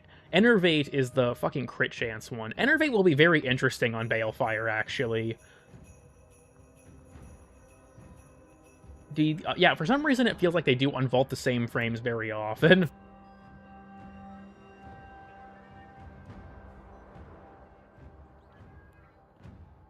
And another Arcane on her 4. I guess we'll have to see. Afflictions on Landslide might be good. I don't think that it inflicts enough or any status effects that would really make that valuable, unfortunately, but do you have a frame concept you'd like to see in the game? I've mentioned before I thought it'd be cool to have a Warframe who's like a fighting game character, and like that's their design is sort of like a fighting game character, but I don't think it would honestly work in a game like this. And forgetting to put electricity on the regulators. Stat 6 on the Razor. Yeah, I actually tweeted at Pablo asking about that, and he didn't reply. And a couple of people replied to my tweet, like, dunking on me for having the gall to try to talk to a developer. But, like, you can't say I didn't try, right? Despite Pablo's Grandma's relentless greed for them. And she gets vaulted? Probably. Escort her modes out of this cave. From there... Mirage, Saren, and Zephyr. I don't remember when the last time Mirage, or any of them, I guess, necessarily were unvaulted, but they're all very good. Giving up on CC not being awful. I think that there's still environments where it works, but I do hope that whenever Limbo gets his rework, they don't damage his identity too much. Then again, they haven't really damaged the identity of most frames they've reworked, so I'm not worried about that, personally.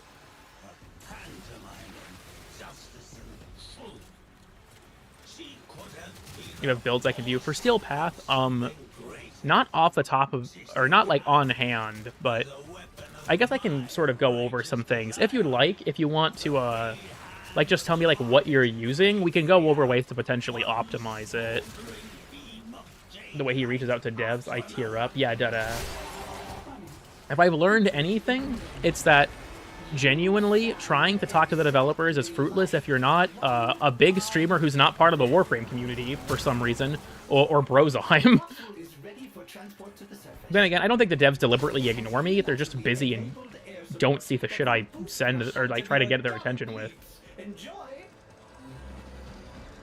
Not working out. Maybe it's just not for me. That's fair. I can take a look at some of that stuff as well, because Soma and Bratton aren't amazing incarnates, but they're still fairly good weapons. Brozheim industry plan. By making them good and usable? Yeah, real. You weren't out.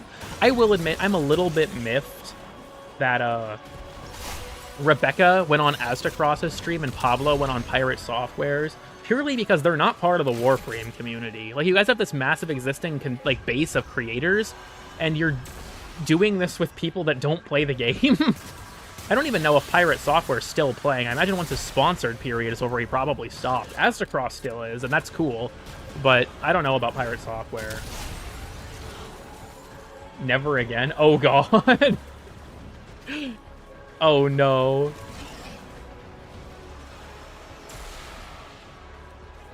It's to draw. I mean, I know it's to draw more people in, but I feel like I wish that the developers would go on to more of their own communities, you know, content creator platforms and things like that.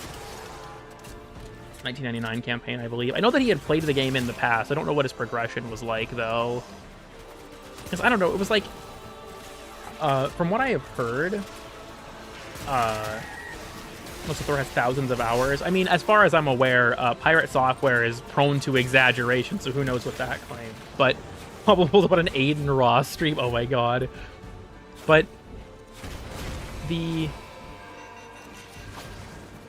having a fucking moment right now.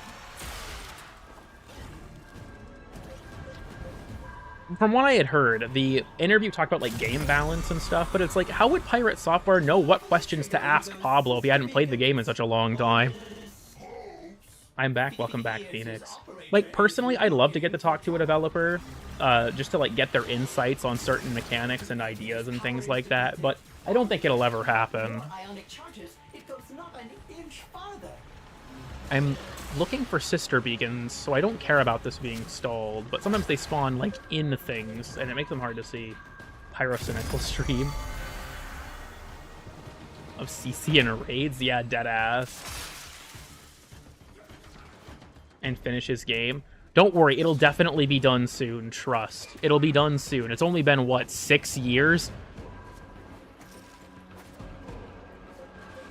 Just not noticed. Yeah, like, the only Warframe creators I know that they interact with on a regular basis really are Brozheim and No Sympathy. And No Sympathy is an underrated creator. He's fucking crazy good at the game, but I think he'll get let down on the insight. For me, not even necessarily just Pablo, but like there's a lot of things I'd love to ask a lot of different developers who work on this game because there's so much I'm curious about. I also think it's important to understand the like developers' intentions. Because it's bad, real and true. Pirate Software commented on the new player video that the game was bad and he hasn't played since alpha. Source? I'm fucking lying. You didn't grab the beacon? Did I miss it? Oh, for fuck's sake. I was looking at chat when I walked up to it and hit interact. Thank you for pointing that out, Blueprint. I wouldn't have noticed.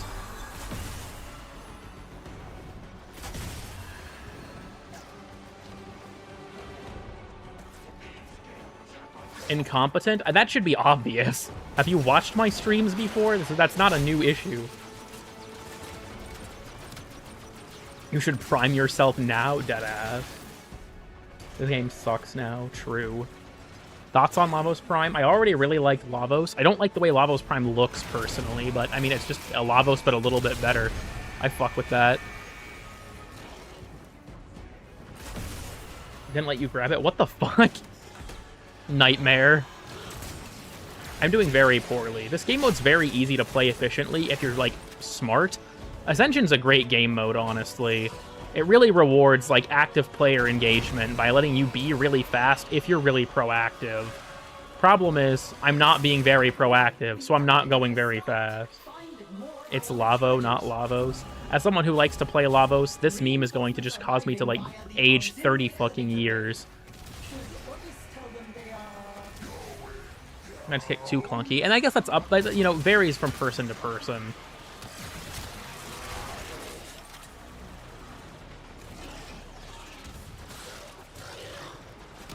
If you are smart, yeah, like I said, that's why I'm not doing very well. It's aging me negative 30 years. Damn, you just regress back into like an embryo. Favorite Kendrick Lamar album? I don't listen to music of the Kendrick Lamar variety. My apologies. Most of the music I listen to is more rock or that kind of area. For a little while, yeah. They brought that up on the developer short right before this update came out, was Lavos Prime's release.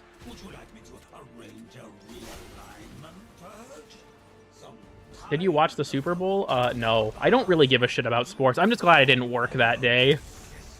Because TV issues on the day of the Super Bowl would have caused a lot of really irate customers, and I do not want to deal with that shit. From early 2000s? That's Idan. Idan listens to Taylor Swift and things of that stripe. Idan is the early 2000s white woman music.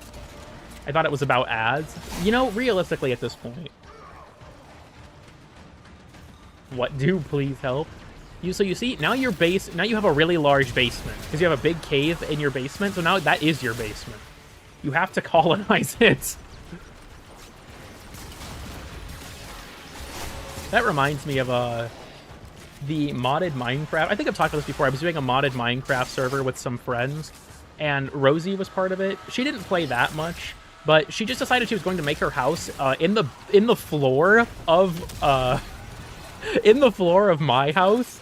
And so there'd be times where Nitro and I were like doing something, and we just see Rosie emerge from the floor because she'd like break a block when she was coming up from the underground. And like we had a way for her to exit the underground easily. She just never used it. She would always just break the floor just to fuck with me. So it got to the point where, like, if I'd see her do it, I'd try and cover it up as fast as possible. That was funny. What's your welcome link? I'm drowning. Help a brother out. Grim. Metallica, etc. You know, that's fair. Motionless in White, and I don't listen to Metallica that much, but Motionless in White and 3 Days Grace have some good albums. Even if I like, a lot of 3 Day Grace's like lyrics are a little bit cringeworthy to me. Sometimes they feel like a high schooler wrote them, but I feel like that their music is good. Type Minecraft player, my people, obsidian floor.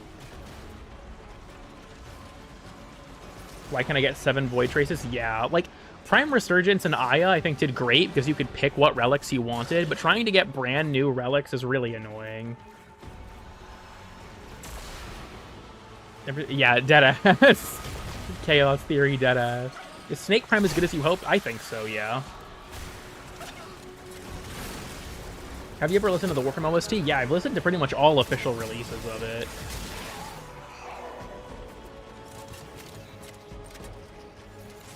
People don't draw Squirrel Girl fat enough. What the fuck are you talking about?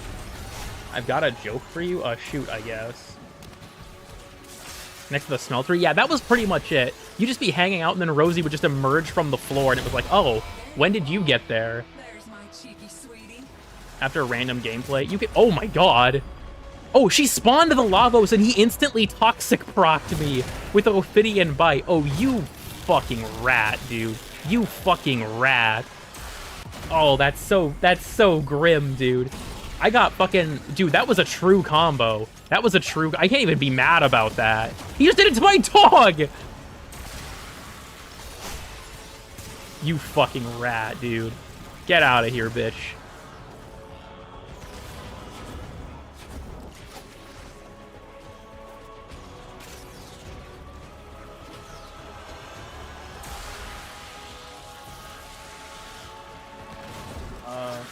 Can they spawn specters? Some varieties of them can. The chat is moving fast enough that I'm struggling to read everything. Least toxic? Yeah, the least toxic Ophidian Bite. Hone is better at the game than you. He got the drop on me. I won't even deny it. He fucking rocked my shit there. Those tickle sticks of yours where I can see them. What the fuck are you talking Me about? having to spread you out like a map. What the fuck is this bitch on about? Where even is she? Are you fucking with me right now? Is she actually all the way down here? What the fuck? Ma'am? She's further retreating. Get the fuck back here. He's back! He's... Oh my god, it's so fucking over.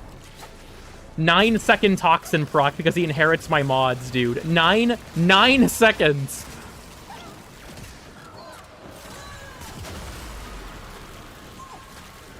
Die. He's back. He keeps... Dude, what the fuck? This isn't fair or funny anymore, bro. Please stop. Please stop. Literally instantly. He'll spawn and instantly fucking Ophidian Bite me. What a fucking rat, dude. What a fucking rat. Oh my god.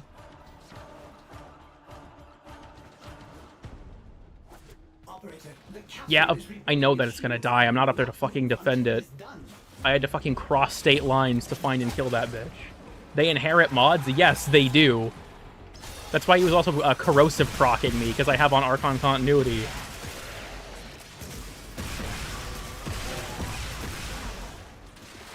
I did twerk Girl Goon Cave.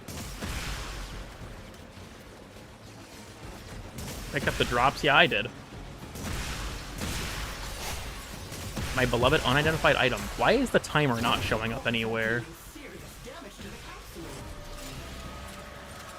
Oh, okay. I don't know why I had to reload there. Normally entering your incarnates reloads your weapon, but I guess not today. Why don't ours? Balance. I don't fucking know. It'd probably be OP as shit if Warframe Spectres inherited your mods, honestly. What's the name of the band? Corvex and Temple. I feel like the punchline is going to be obvious, but it's lost on me at the moment. Spawns in, bites you, dies? Yeah, pretty much. Oh, god damn it. This is what I get for reading. Bites you, bites you. They killed the loot cave? Yeah, rightfully so, to be honest. Same stuff. I believe it's the same stuff. Already inherit mods. They inherit your gun mods. If Warframe Spectres inherited your Warframe mods, Stone Temple pilots, you know, I respect it.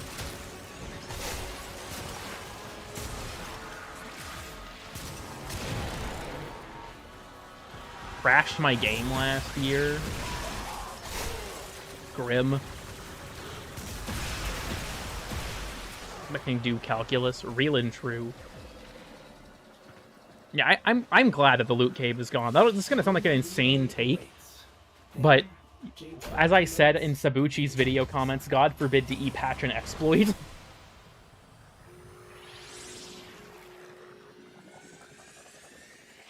I've now transcended my mortal form. Fair enough. Head to the gallows.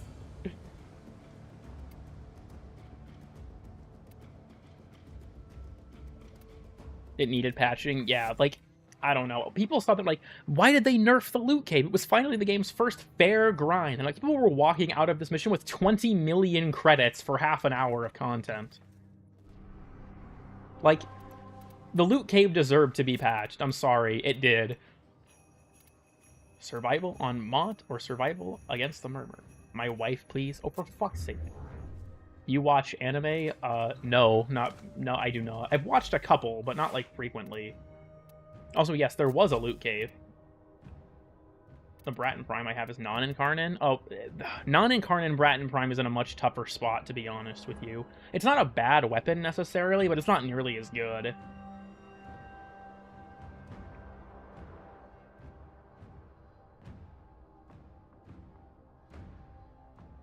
Here, Bayrot. You can have 5 seconds. 5 seconds. Alright, it's over. Try not to bust too hard. Yep, there it is. My Soma Prime is incarnate. Okay, do you have... I think I have Soma on my Rhino loadout, I do. Do you have the, what is it, Hata Satya or whatever the fuck? The augment? This ribbon's not necessary. This guy here is very, very good, because of the amount of multi-shot that you get from the incarnate form. Very valuable to have this. This is honestly a fairly old build, all things considered. A single one is all I need. Great, Grim. If you don't have a ribbon, I guess you probably wouldn't have a primary Deadhead either if you just started on the Steel Path. Try Crux on it. I could swap it out for Crux. That's not a bad idea. It doesn't affect the incarnate form as far as I'm aware, but... It's funny because Deadhead, I was doing a bunch of testing with different arcanes for, like, Ambassador and stuff like that, and I actually found that even though Crux is really good, Deadhead still resulted in me having better DPS because the headshot multiplier bonus is just so strong. Also, activating the Incarnate does reset the crit chance because it counts as a reload. But Deadhead is just a really strong arcane because of the headshot multiplier bonus. I think it makes headshots go from a 3 times multiplier to an almost 4 times multiplier. Sometimes Ordis likes to assume he knows. What's your Devil May Cry game? Easily 5. Can learn, but they think they already I thought they changed that. Nope. It counts as a reload, so it resets. But because the multi-shot is so high, you can build the bonus back insanely fast. What's the Xeneric? This section's for something called your Focus School. This is... Alright, this was the load that I was using for shooting. This is something you'll find out about later in the game. So, like, here it's Vazarin. In other places it's Xeneric. You'll unlock that later. So, it's a story spoiler. I won't go into more detail, but once you get to the second Dream quest and complete it, you'll unlock this. Also, as a note, you'll get to pick from one of the 5 different Focus Schools. You can unlock the others at any point in time, but the first one you start with is the one that you can progress through the easiest. I would recommend, personally, picking Xeneric first, because it allows you to generate energy passively, which is huge in the early game. How's the dual Zorans? Kind of feel like they require a primer, but they're a good weapon.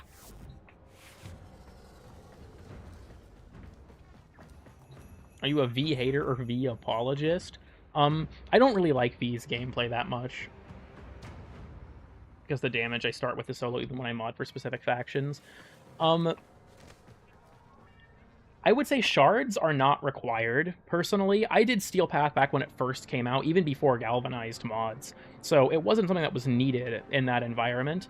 Serration you don't necessarily need if you're able to pick off weak enemies first to build Deadhead stacks like Butchers and stuff, but that entirely depends.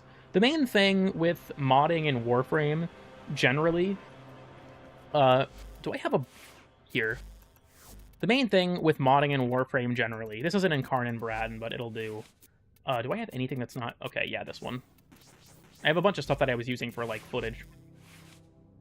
a big thing when it comes to modding in Warframe is you don't want to stack too much of the same type of bonus, because a lot of the time you'll have diminishing returns.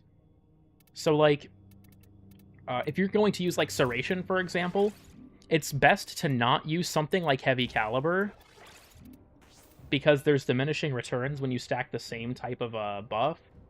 I get my ass kicked badly. Steel Path back when I started, I think was actually considered harder, because there wasn't as many options for dealing with it, but I still think it's a reality check to play Steel Path for the first time and be like, oh shit, this is way harder than I expected. But you want to stack things that are different, essentially. So, like, multi-shot is always very good. It's kind of the exception to the rule. Multi-shot's something you can stack as much of as you want, if you want my honest opinion. It's very, very helpful. For elements, you don't want to stack too much of one kind of element, unless you're really trying to skew your weighting in that direction. But, like, Viral is always a very solid option. If you're struggling against the Grenier specifically, Corrosive is also a great option there.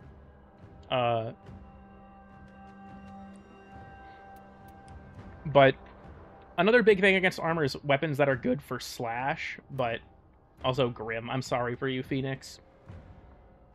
Slash heavy weapons or critical, like, weapons with a high crit chance are really good against armor as well because of this little mod here, Hunter Munitions. This is very valuable as well. It was an actual nightmare. Yeah, that shit was rough. I got my shit rocked when Steel Path was new, dude.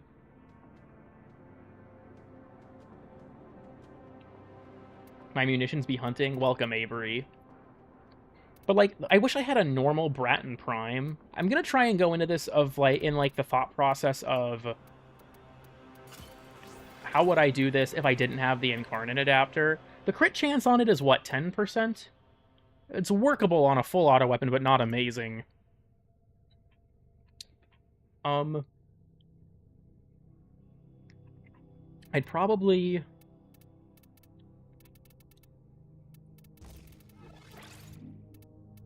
going through my thought process here, but silently, so people don't know what I'm doing for a bit now. Not that I'm complaining. This does happen regularly, but I'm happy to help if it makes people, or if it helps people understand the game better.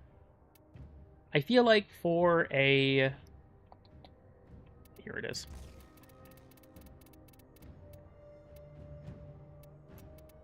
Based on the tools that you have access to, at least, something in this general direction, and then I probably would also take primary acuity would probably actually be very good for this, but if you're playing into your status effects, it kind of gimps that. I'd say, well, my polarities make this a little bit awkward. I'd probably do something like this, just as like an easy thing. The crit chance by default, I think, is only 10%. I can actually just look. 12%. But it's still workable because it's a full auto gun. So I think something like this can be solid. Because it's got good stats for being what we call a status hose, where it just, spits out status effects. So something like this is solid. If you have access to Crux, it would probably be better, all things considered, because you already have this for your base damage. But something like this, I would probably say is like my early direction, right? With Viral for its debuff, Heat, because it's a valuable DOT that also removes armor, Critical Chance, because I don't think I need to explain that, actually, it's just more damage, Shred, which helps with both the fire rate removal of this guy, and also gives you Punch Through, which is helpful, Galvanized Aptitude for your base damage, and then Galvanized Chamber is just really good in general, but especially on status weapons. 36%. That's true. Because it's a full auto weapon, I think you can definitely get away with adding some crit chance to it. Now, if you don't want to go crit, if you think that the crit chance is too low, as an alternative, you could just stack Heat to increase your weighting in that direction. This is going to be kind of stupid the way I'm doing this, but it's fine. This is just an example. You can't go there. Something like this, to increase your weighting in favor of Heat as much as possible, could also be done. And then, yeah, I will say as well, this gun is, I think, a decent weapon, all things considered. But when it comes to, like, early Steel Path, I do agree with Mindaugus, that's just how I'm going to say your name. The Kuva weapons are a great starting point, and the Tenet weapons. These weapons are all very, very good. Don't increase the DOT. Multiple heat mods will increase the weighting on your status, and the calculation for it, heat mods are considered for the damage of the heat procs as well. So that's why I mentioned that. But the Kuva and Tenet weapons are also very good weapons. They do require a decent amount of investment, to be honest, but these weapons are very solid for that environment as well. Much easier to make them work. I think it depends on the shotgun, personally. I actually use Strun to carry me through a lot of the game, though, so I definitely agree with that from, like, a sort of a base standpoint of, like, shotguns are very good in environments where you might be struggling. Warframe needs more better tutorial. I agree with mods in particular, especially. They're just not explained well enough for how complicated they are. I actually completely agree with that. And it's a pretty common thing that you hear in the Warframe community. So it's not just you in that regard.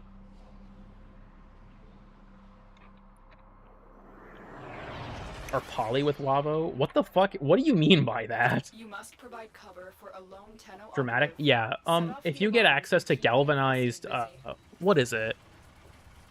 Galvanized. It's not savvy. The Exilus one that increases your projectile speed. Acceleration. There it is. Galvanized acceleration increases your effective. Oh, this is infested. Whoops. But it increases your effective range. Also, yeah, the tooltip thing is a step in the right direction. I hope we see more stuff like that. Galvanized square steel. True.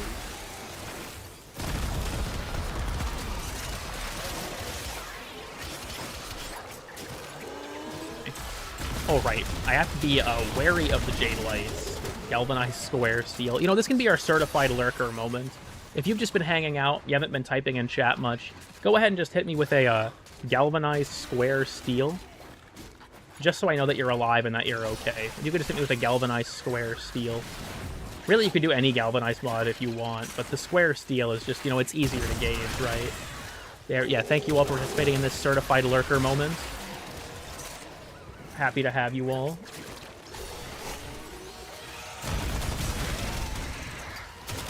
Square steel galvanized. True. Gals. Thank you, Fanged Wisp. Very epic. Look at this dude. He's got the Protector Ancient Overguard. Look at this motherfucker. I gotta scan these guys, actually. I used Corrupted Ancients for all of my footage because I could not get the Protector to fucking spawn for the life of me. Screws borrowed from Aunt Barzia. They're specifically expansion screws. You got to keep that in mind. They're expansion screws borrowed from his aunt. And what is it? Eco-friendly wood veneers. I'm not gonna lie, dude. Like, I don't have TikTok or anything like that, but I thought those videos were fucking hilarious. Whenever I didn't get reposted to Reddit and shit. Like, there's this great one. I don't think I could find it. Zayak, if Zayak is here, please. You were the one that posted this video. I hope maybe you still have it.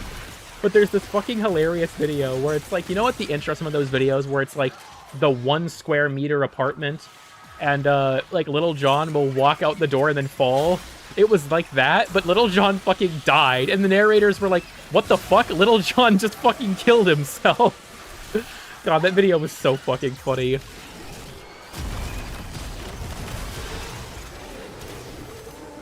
Jade Light Eximus. I'm trying to just do a little, yep, a little peek to find these guys.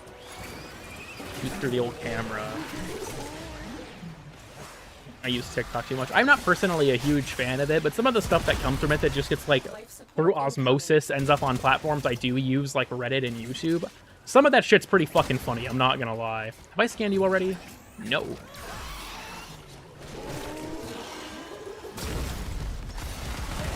Are those the new enemies? Yeah, the Protector Ancient is a new enemy. Glitch hasn't even seen the most recent video estimate.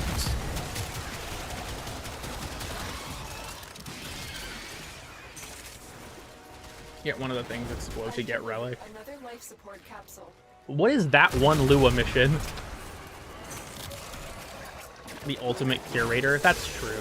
Look, all I'm saying is I'm glad I don't use Instagram Reels. I feel like I'd be looking for funny shit posts and then get an ISIS beheading video. Oh, okay, I'm finished with them already. Really? Damn. I couldn't get them to spawn at all. I spent, like, a decent amount of time trying to get them to spawn for the Overguard video, and I only got, like, one, and I was like, what the fuck? I said about Reels all the time. That's my perception of it, is I feel like I would see an ISIS beheading video if I went on Reels, just completely unprompted. Why am I using Heat on my Catalyst? I should be using Blast. I am, in fact, tonight's biggest loser. Well, it is what it is.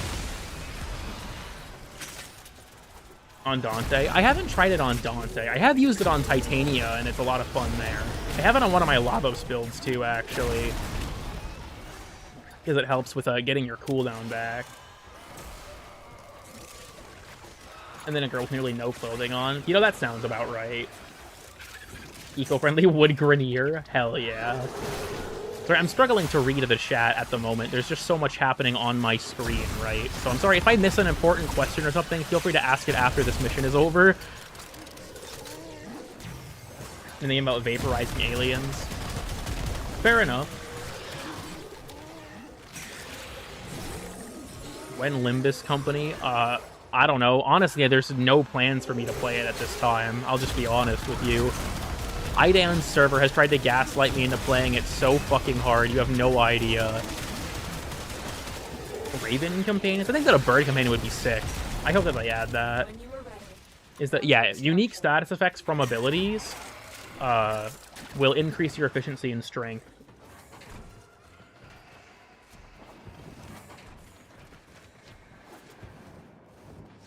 So many bright lights. Welcome to Warframe. Very good. Getting more Gemini skins. I was surprised. I didn't think we'd get more proto frames. No issue with it. I think it's actually really exciting that we're getting more, but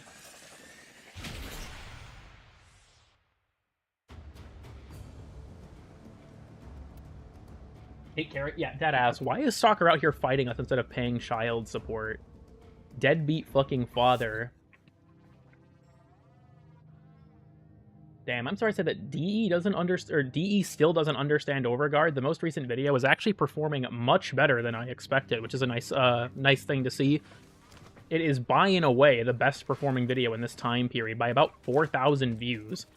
That's impressive. Able to romance the new proto frames? I hope so, but I wouldn't count on it, honestly.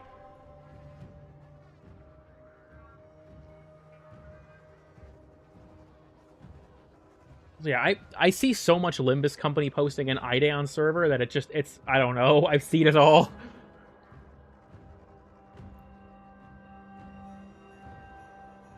Rhino's my number one guess. I feel like Rhino is a good pick. I think Ember, Ash, and Loki are also all ones that could get one because they're all, like, early frames. Frost, too. We'll just have to see. It's tough to say. That cutscene got my hopes up. Okay, what the fuck do you mean by that, Chaos Theory Zero? Project Moon mentioned? No, Idan. Bad. Bad. No, this is why I was afraid. This is why I was afraid to bring up Limbus Company.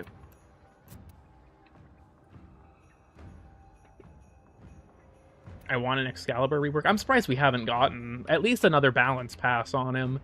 His rework, quote-unquote, in Veilbreaker did really good work for a couple of his abilities, but his 4 is still just so lacking. In terms of lore conflicts and shit, I mean, if we ever were to get a, there's plenty there was only one of them, right?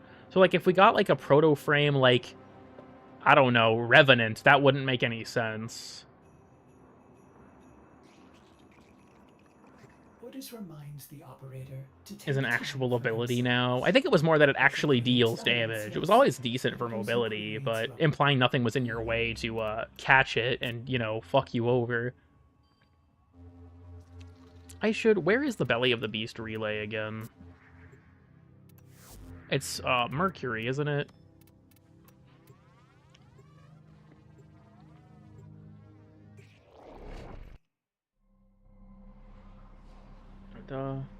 Building combo be broken? I think it would be very, very strong. I don't know if it would be broken levels of strong, but Operator. maybe Daggeth. Daggeth would also probably not make any sense as a proto frame. Otis knows the stories. I have 251. What the Oracle did to Jay I am. is not dissimilar. Damn! They did to him. Both were used and then Can you guys see the amount that I'm missing? Yeah, you can. Damn. The maximum amount you can buy is 42. Damn. Well, that's rough. choices. Okay, Otis will be here, as well as the Orbiter. Benefit of being Cephalon, two places at once. Zaku, too. Yeah, Zaku proto frame also wouldn't make much sense. On being split? What does that... I don't entirely understand what that means. I will give you my body. What do you mean by that, Idan? What do you mean by that?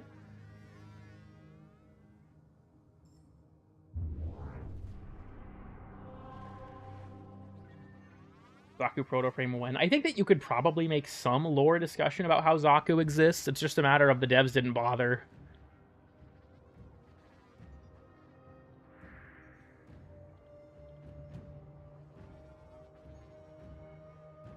Corvex proto frame, that could be cool. Octavia and Banshee for the band.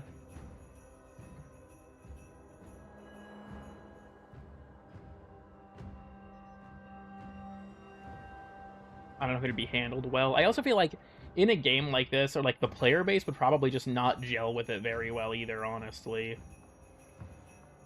I just realized it's 4 p.m. I haven't eaten today. Whoops. I was so, like, sidetracked with doing this stream and getting the video out that I just realized I haven't eaten anything since I think I was at my job yesterday. Well... We gotta... No, we are not doing another chat-funded pizza. That's not fucking happening. I will turn donations off if that's what it takes. I don't actually know if I can do that mid-stream, to be honest. About how the Hex act. In what capacity? Also, no Cheetza 2. There will not be a Cheetza 2. But alas, gamers. True. Can Shab buy me a pizza? That would be funny. That reminds me of when I, there was this recurring gag with Kazette. Because Kazette was gonna move, so she gave me her address. And I sent her this ice cream from Sonic that had every possible topping, except for, like, 2, because I think she was, like, allergic or something like that. Or she just didn't like them. That shit was funny. The image of that was so fucked up. The fucking everything sundae from Sonic. Happy late birthday, thank you, and thanks for stopping by. I'm sorry. Fucking... Snorpus, your name is so fucking funny to me for no reason. Just Snorpus. It's such a fucking good username.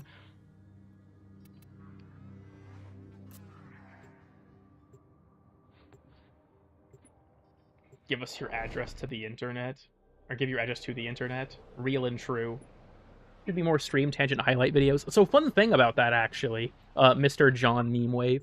Zert has given me a bunch of material to do a sequel to that video. And I do want to. I need to actually... Now that you said that, I should poke him and ask him if he could link the resources to me again. But a lot of things have developed in the Pon Pushka story. Zert went to Pon Fest. He went to a Pon Pizza. Quite a few things have happened. Zert is such a fucking Chad, honestly. Like, his commitment to the Pon Pushka bit is awesome. That he's doing this for some, like, random idiot on the internet like myself. That he, like, went to Pon Fest and things is great.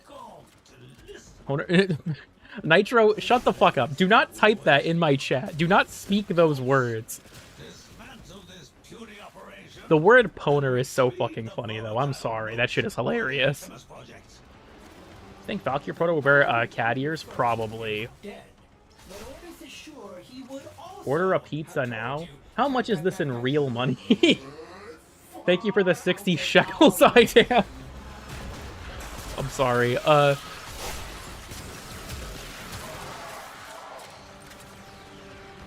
Like, oh, 15 bucks? Damn, the I need to send more of my tax dollars your way, Aya. This is my tax refund this year as I am donating to me. Oh my god, I'm sorry. Not a politics stream, not a politics stream. Oh, fuck. But thank you, Idan. Hold on, I have to hit you with the, There we go, there we go. Bonk. I'm catching up. I wonder when Ellie will get to this part. Send $10 billion to the Middle East. God bless. I can't... Okay, this is minorly political. It's actually fairly political. I think it's really funny that the U.S. president said we're going to just make Gaza part of America. Dude, what the fuck is bro on about? If this wasn't so dire in terms of, like, you know, he's the leader of the most powerful country in the world, I would find it even funnier. Remember, if there's a country that you have any disagreements with, you can just make them part of you, and then it's not a problem anymore. What, have you guys heard Donald Trump saying that he was going to make Gaza part of America and the Palestinians would have to go somewhere else? It's like, dude, what the fuck are you talking about?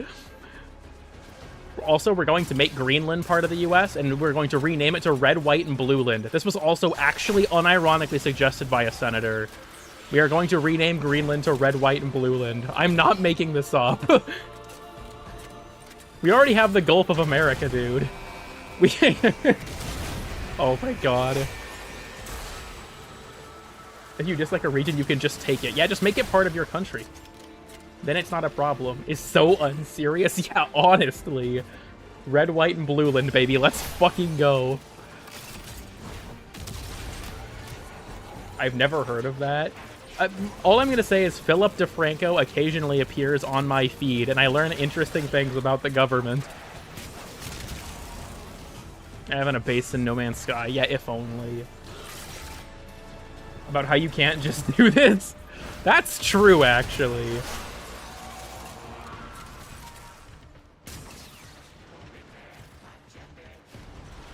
I won't get too political. There's plenty I could say. I just think that shit is really funny.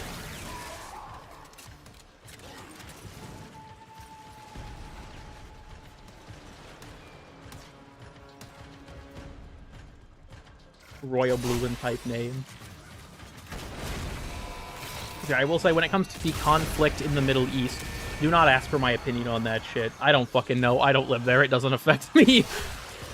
That's something, I've talked about this before on stream, but people, there's like this weird perception in the modern internet, if you're like on any form of, like, have any form of platform, that you have to have an opinion on everything, and it's like, bro, can I just tell people I'm stupid?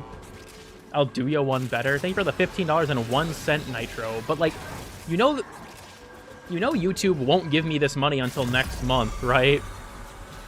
And they take a 30% cut. Why would you donate to me over YouTube? Whatever.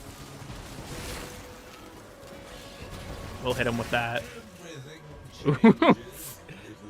Smartest furry. Smartest horse, even. You can get a pizza next month. That's true. March 20th, I will be getting a pizza, or 21st. Is that a weekend? If it's a weekend, then my payout won't be until the weekend's over. Which was a funny yellow message. That's true. Mark the date.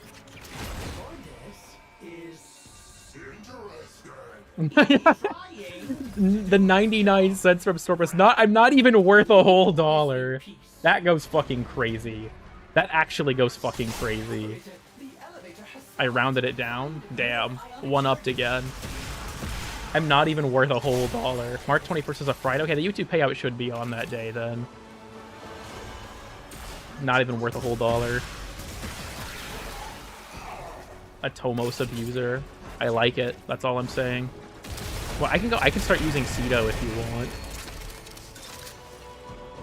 Maybe a drink. In this economy, the delivery fee will eat the entirety of Nitro's donation. I'm getting a small personal pizza for $30. What if I only donate 30% of a dollar? Then I'll only get 30% of the 30%, right? I'll get what is that? 20-ish cents? Finance the pizza, you can pay it off on the 21st. True. Are you considering using the Grimoire? I like it because it's able to apply status effects really fast with Valence Formation. Like, with Blast especially, it's, let me turn off the Incarnate form. But, with Blast especially, it's very good. I just like Atomos Incarnate in general, though. It's a good weapon. Half of a dipping garlic cup. That's true. How much to buy a snake? Okay, that reminds me. So, I was looking at DoorDash one time, just browsing what stores they have. It's like, if I can't decide where to eat, sometimes I'll open DoorDash purely just to see... Huh. But sometimes I'll donate to, or like, I'm getting the wires crossed in my brain, sorry. I'll open DoorDash just to see what restaurants are in the area, like what's open and whatnot. And I saw that PetSmart is on DoorDash, and I'm like, what the fuck? What would I get from PetSmart? And I look, and you can order pet food, including live food. And so my thought is like, what if, hypothetically speaking, I just bought like 1,000 crickets and sent them to a random address? What if I just bought like 500 mealworms and sent them to my greatest enemy? Like, why can I buy them? It's like 10 cents for like a thing of crickets or something, or like 50 cents for like a pack of crickets. It's like, what if I just like bought a bunch of crickets and sent them to a random address? Can you order someone pets? I don't think so. I just thought it was really, like, I was like rolling laughing when I realized I could buy crickets on fucking DoorDash. That shit was hilarious. Thank you for the idea. It's like the one guy who was releasing ladybugs in New York City. Is anyone familiar with that, that arc of the ladybug guy in New York City, I think it was? God, that shit was so fucking funny. He moved to Colombia to escape prosecution and found out that it's not illegal to place ladybugs, in public areas in Colombia. The tadpole guy, that's another good one. Once the cricket said it's a nightmare, yeah. My grandma is a biology teacher, and she for the longest time had a tarantula. That thing was freaky as fuck. Like, I'm just gonna keep it a buck with you. That thing was fucking scary. And oh no, oh, did it happen again? Oh my god, it happened again! Why do I keep getting this specific lich, dude? This is some fucking bullshit. There are, like, no non-Eximus enemies up here, are there? I'm so fucking cooked, dude. I'm so dead. I'm so dead. It happened again. Alright, lock in. Lock the fuck in. Lock the fuck in. Stance up against the Spectralist, everyone. Stance up against the Spectralist. I'll go back to reading chat in a second. I have to lock the fuck in. He's okay. She spawns him right on top of me. Thank God I had Valence block active there. She just spawned another one. She just fucking spawned another one. This mechanic is kind of AIDS, but also really fucking funny. I'm not gonna lie.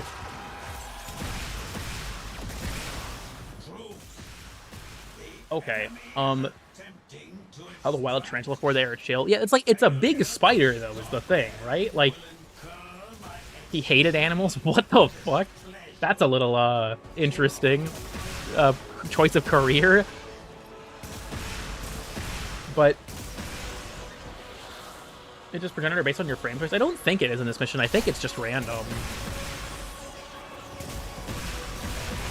I was called out for catching up. Well, now you're being called out for catching up to the catch-up point, LEU. I wonder when you'll make it to here. Time to use arcane resistance? Yeah, deadass. Fuck.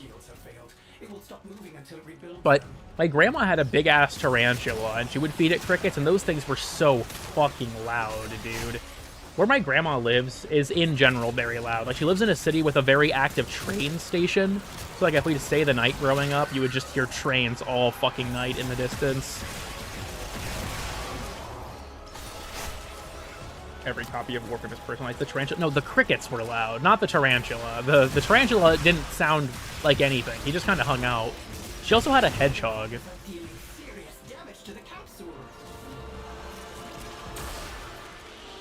Go, my civil rights Jade Light Beam. Give me universal orbs for Valence block. A loud tarantula would be horrifying. Also, yes, Sonic the Hedgehog. Did the hedgehog go faster, use guns? Unfortunately, no. He just kind of hung out. Now, He was a spiny motherfucker, too. Like, I didn't realize this as a kid until I saw one in person.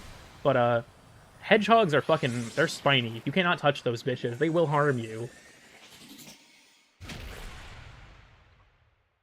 Can we DoorDash your grandma crickets? She doesn't have the tarantula anymore. Bugs don't have vocal cords. I mean, that's true. Crickets make noise by, like, rubbing their legs together or something, isn't it? Something like that?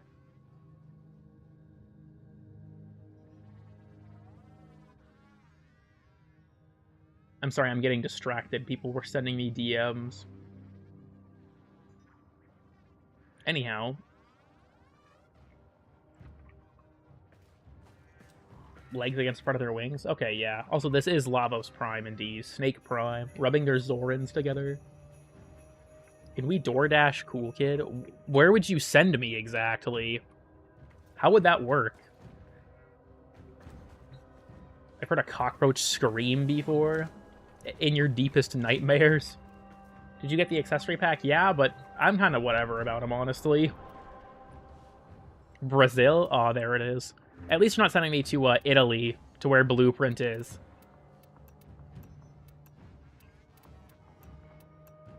I await the return of the alerts. I gotta get my playtime up on Lavos Prime so he can become my #1 most played frame, okay? I'm sorry if this gameplay is boring. Would that be considered moaning? What? Wisp, what the fuck? This is an important question. I'm locking in. Important question. Sentenced to France? Brazil-y? Oh my god. Asking the class? Is this a question with the right answer? Is it like philosophical?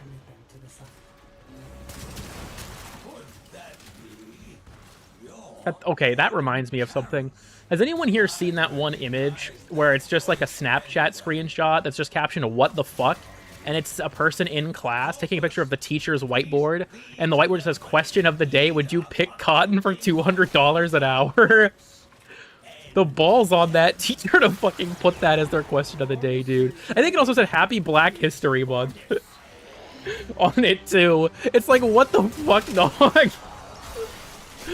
Oh my god. That image is hilarious, but also crazy. I'd let them whip me too. I think they would you would probably let anyone whip you, you fucking whore. yes. I'm sorry. Anyways. It says excessive concussive force to the collector is not recommended for optimal use. Hell yeah. Perhaps it Honestly, that kind of stuff is fucking hard physical work, though. Like, I worked on a Christmas tree farm in high school. It's like a summer thing with, like, a friend of mine from school. That shit is rough.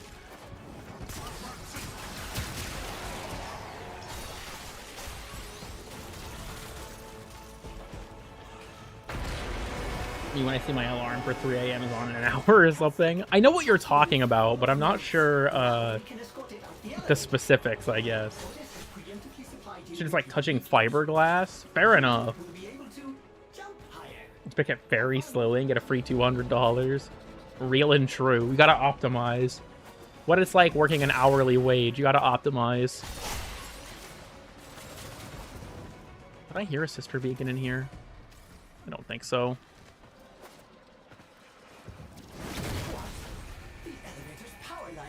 I see any? Oh, I can see some from down here. That's always the strategy I use, is look up. Because for some reason they can render through the floor. Like if you're far away enough that the LOD hasn't spawned the floor, you can see them through the floor. There were 3 up here, I think. I just want to see if I can get a better view of them from top down. This is the You know, why is that, Vega Ember? Now I'm curious. Why would you miss a warehouse job? That kind of stuff seems kind of miserable. Also, does Lavos need duration or range? I would say that both are good on him. But he doesn't need... Like, if you want a nuke, build for a decent amount of range. Duration's mostly nice for his passive. I'd say duration's not needed, but Archon continuity is really good on him, so I use it. Deranged him? Yeah, true.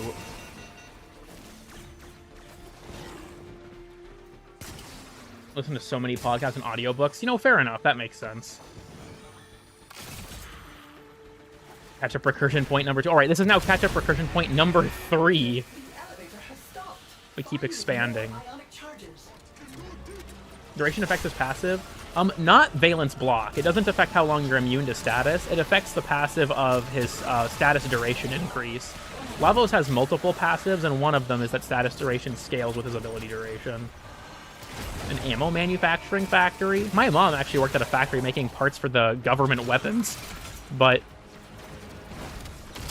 she didn't last at that job for very long because the harsh chemicals were rapidly taking years off of her life, so she quit pretty quickly. I think mine is passive. Yeah. That's the, I realized I probably should have clarified. I forgot Lavos has like 3 or 4 passives. Valence Formation, the augment does scale with the duration. If you mean Valence Block, the passive, it doesn't scale with anything. The passive status reduction, or resistance. It seems to register. I do feel like it is sometimes kind of inconsistent, but... Yeah, like if you look at my Valence duration up in the top right when I do this, it's 31 seconds. The augment is normally 20 out of the box. Doesn't scale with strength, though. I cast abilities too often. Fair enough. I respect it. How long have I been live for? 2 hours? I might go to 2.5. I'm not entirely sure. Maybe 3. I don't know. This stream was was kind of like I can answer questions with most recent video, but it hasn't been that big of a topic of discussion, which isn't like a problem. I just kind of didn't expect it to be like that, so it would get nerfed. Yeah, 100%. The elevator is out of power. 5 more charges or it is stuck here. Get Cyto9's random element. That could be funny, I'm not gonna lie. He has Nourish on his 4. That's fucking... That's yucky. I don't know what else to say. That's gross. Not a fan. The beast is demonic in nature. I'm glad that you enjoy it. I'll admit, like, it's hard with this video. I want to read the comments to, like, engage with the discussion, but I know that just like last time, it's going to be full of people straw-manning me or not understanding my arguments. Because even in the first hour of its release, there are already several comments that are like that. The amount of times I've already been told, again, to just deal more damage is... People never learn, dude. The point's never going to get across. So it's like, well, whatever. I tried repeating myself multiple times in certain sections to try and make things overwhelmingly clear, and that clearly did not work. So, whatever. For comments, true. I'll be like, oh, who was it that did that? Drew Gooden, where he just started using the automated replies.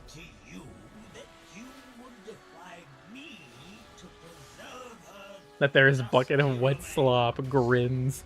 Is it merely the courteous regard of one killer for another, Orden Terrace?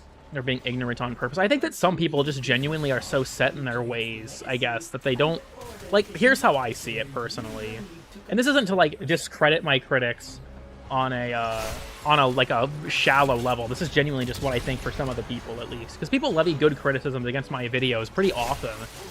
But a lot of people that say things that I just feel like are not very well thought out, or that I address in the video, very often what I think the case is, one, more likely than not, they didn't watch the whole video, which is an obvious one. But I also think that they are, like, they have an opinion on the topic before they watch the video. And so when they watch the video, they already disagree with me and are not actually listening. They're trying the whole time to think of counter arguments to what I'm saying, because they already made up their mind before they watched the video.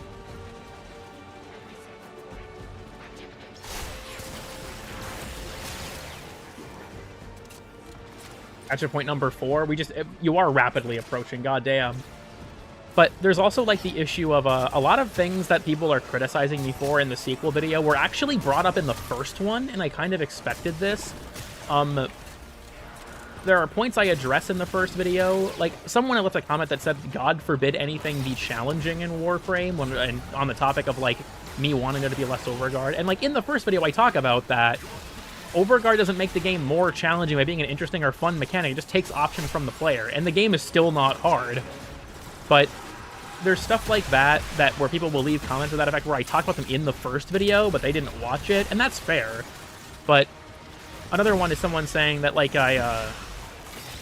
Okay, this one bothered me a little bit, and if you're here, I'm sorry, but this comment bothered me. Someone said that crowd control is better than DPS Warframes, and that Kome deals, quote, objectively more damage than Mesa, and then they described the process of using crowd control as intended, as in using it to set up for damage, and I'm like, yeah, I talk about this in the first video. Crowd control is a way to set up for damage. This isn't groundbreaking necessarily, and also misuse of the term objectively grates on me, but I'm not going to be a dick and like harp on them for it in my response.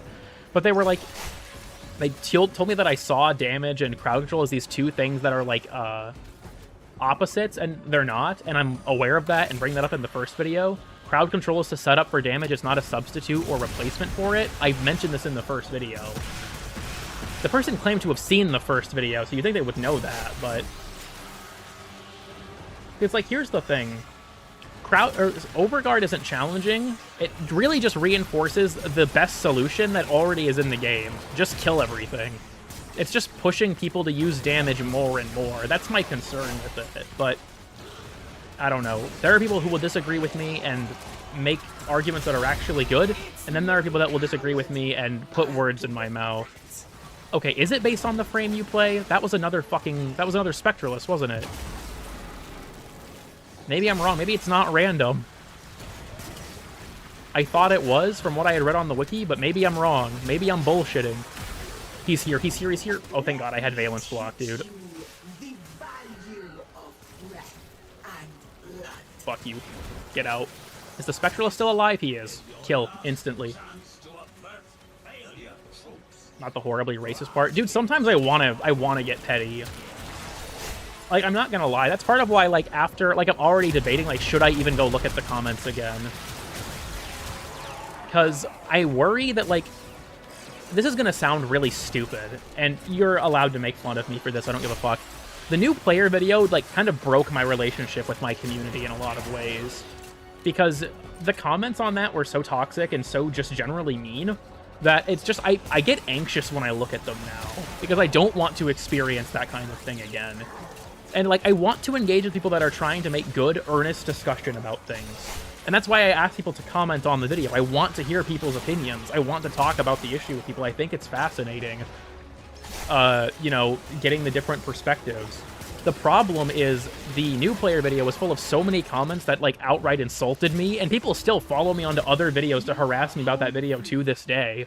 I think I actually banned someone from my channel for it earlier this week. Because I've just resolved if someone follows me to another video to harass me about that one, I'm banning them from my channel. It's not worth it. But, like, I get anxious looking at them now. Also, yes, this is why new players quit.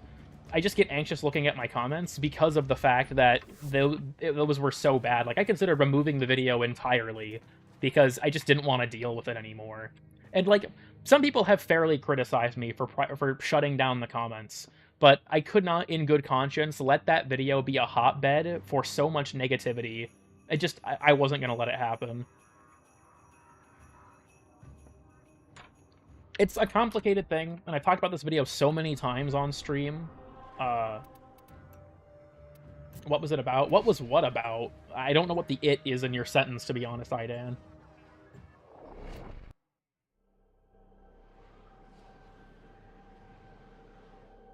I think it's actually gotten some results. That's the thing, too, is, like, I realized that even though I thought about removing the video, I thought it was ultimately best because the video was made in good faith, right? The video was made with good faith criticism. The comments, dev bashing and bashing me, was entirely out of my control, and I did not endorse or support those claims. But even beyond that, it did not make my criticism worse, right? What I said still maintains its intention, and was still made in good faith, even if other people weren't.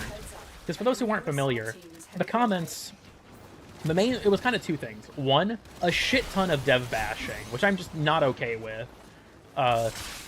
And, you know, people going on and on about things like that. But the main reason that, like, I got pushed to shut them off, beyond the dev bashing and just the insane amount of negativity, was people that disagreed with me would often, like, attack me personally. Like, one guy commented on a different video after I shut the comments off that I was a dumbass and that the video was shit. And it's like, why do you even feel the need to say this to another person, dude? Like, if you want to disagree with me, that's totally fine. I think a good example of that is the original Overguard videos comments. They're still up, and people disagree with me a lot on that video. But I don't have a problem with disagreements. I have a problem with people being mean and hateful, and I just couldn't do it anymore.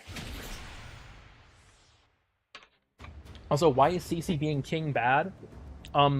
Very good reason for that, actually. If you played Warframe in 2014, you would know about the CC meta of that era. The game was boring as fuck. Like, you would throw down a vortex from Vauban and just stand there and shoot into it. CC being king is not something that should happen again, in my opinion, because it is incredibly boring. I think it should be better, it should be usable, we should have the option to take it into certain content where it currently doesn't do anything, but it should not be meta, because it makes the game incredibly boring. So why don't you ignore them? YouTube would send me push notifications on my phone whenever I received comments at the time. And if I open YouTube Studio, they're there on the front page. You can't ignore them. Not really. Even beyond that, if I just ignored them, that didn't solve the problem. That was the comments were, you know, like churning with this kind of thing. And I'll admit, like, when it comes to making videos, I have this sort of, like, almost like obsessive compulsion to read the comments and interact with my community. Like, I want to read the comments and talk to people. I want to see what they think about my videos, stuff like that. But that video kind of broke that relationship for me. And, like, I still feel that, like, itch of, like, I want to see what people are saying. I want to see if they think the video is good, if they think it's bad, if it can improve. Because people have pointed out very important mistakes and things like that in the comments that I've tried to fix in future videos. Like, something you might notice in this most recent video, most of my notes are at the top of the screen, because someone left a comment on the Wukong video saying, hey, I watch with captions on, and if you put something at the bottom, I can't see it. Can you please move them to the top? And so I was like, that's a fair point. So I moved them to the top. And stuff like that is valuable. I want to see comments like that, but there's so much bullshit to sift through a lot of the time. It's just hard to do it. Because negativity bias is a bitch, right? If I see a comment that's mean enough, it ruins my whole day. I'm not gonna lie to you all. Like, I've had times where I've read comments that just upset me to a pretty ridiculous extent, because they were so, like, mean, I guess. And I know that if you want to say I have thin skin, I won't deny it. I do, which is part of why it's like I can't make myself, or I can't let myself look at them a lot of the time. Is also kind of uninteractive. Yeah, I feel like there needs to be more of a balance.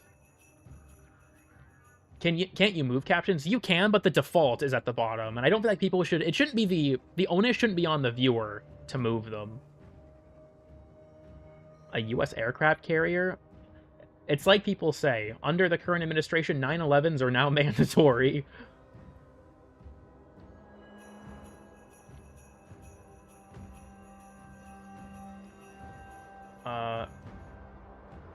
Why you idiot gets you, they don't matter. That's the thing too. It's like, I think it's a matter of just like who you are as a person at that point. Because when people give me feedback, my goal is to take it as like, this is what people are saying to help me improve. But it's also like it's very personal to an extent to just be like shit on by some random stranger on the internet, at least to me. Like, if you have the capacity to ignore it, that's perfectly fine. I don't. I'm fully willing to admit that. Those types of things do get me down, and I just don't want to put myself in that situation. And it sucks, because there's a lot of genuine good faith criticism or discussion that happens there. But I just don't see it anymore. Unless it's going to bother you? Oh, hell no. That's not at all how it works. The more I see that negativity, honestly, the more I question if I'm a good YouTuber at all. Like, I had a bit of a crisis with the new player video of, like, is my content doing more damage to the community than help? So that's, like, it's not too hard of criticism. If you want to criticize my video, that's totally fine. If you want to be an asshole or go out of your way to be mean, that's a different thing entirely. Then you're making it personal. That's not about the video at that point, if you attack me as a person. Doesn't work for most people. My social anxiety gets your point. And I've talked about this before. I do have very severe anxiety, but YouTube has actually in a way helped me kind of overcome that with like these types of things with like my streams and that of that nature. Like I said, I get anxious looking at the comments because I don't want to experience, you know, the, oh wow, another dozen comments shitting on this game or telling me to kill myself for new players. I think that the new player video actually has had some positive impact, which I think is valuable. Also, I'm not going to shit talk people in my comments because I'm not stooping to their level. Like, I refuse to sink that low, I guess.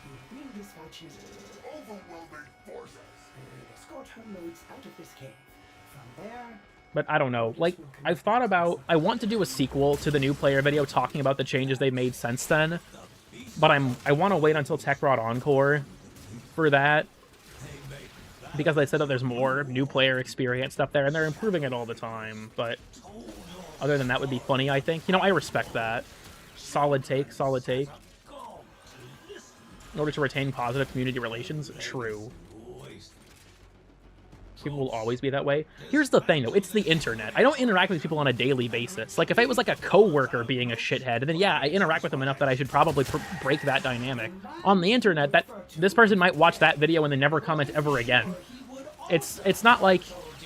You can't stop it. Let me put it that way. You can't stop it on the internet. People will always be that way. I don't think it's a matter of, like, not having a spine. I think in my opinion, the best thing you can do is not engage. Just leave them to their own devices. Don't give them the reaction they want. Because I'm not going to take the bait. I'll put it that way.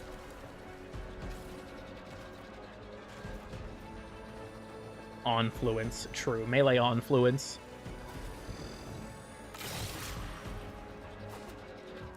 I don't know. That's my perspective. What the fuck? That's my perspective on it. Like... I've mentioned this before when I was talking about the things. I don't remember who it was that first brought up this point, but I totally agree with it. On the internet, it is a reality that you will encounter people that are shitty, right? That's just how it is. However, because it is an inevitability that you will encounter those types of people, people think that it is permissible to behave that way because it's expected, and that is absolutely fucking wrong. Like, yes, it is inevitable people on the internet will be shitty to you. That is not a justification to engage in that behavior, and I think some people do see it that way.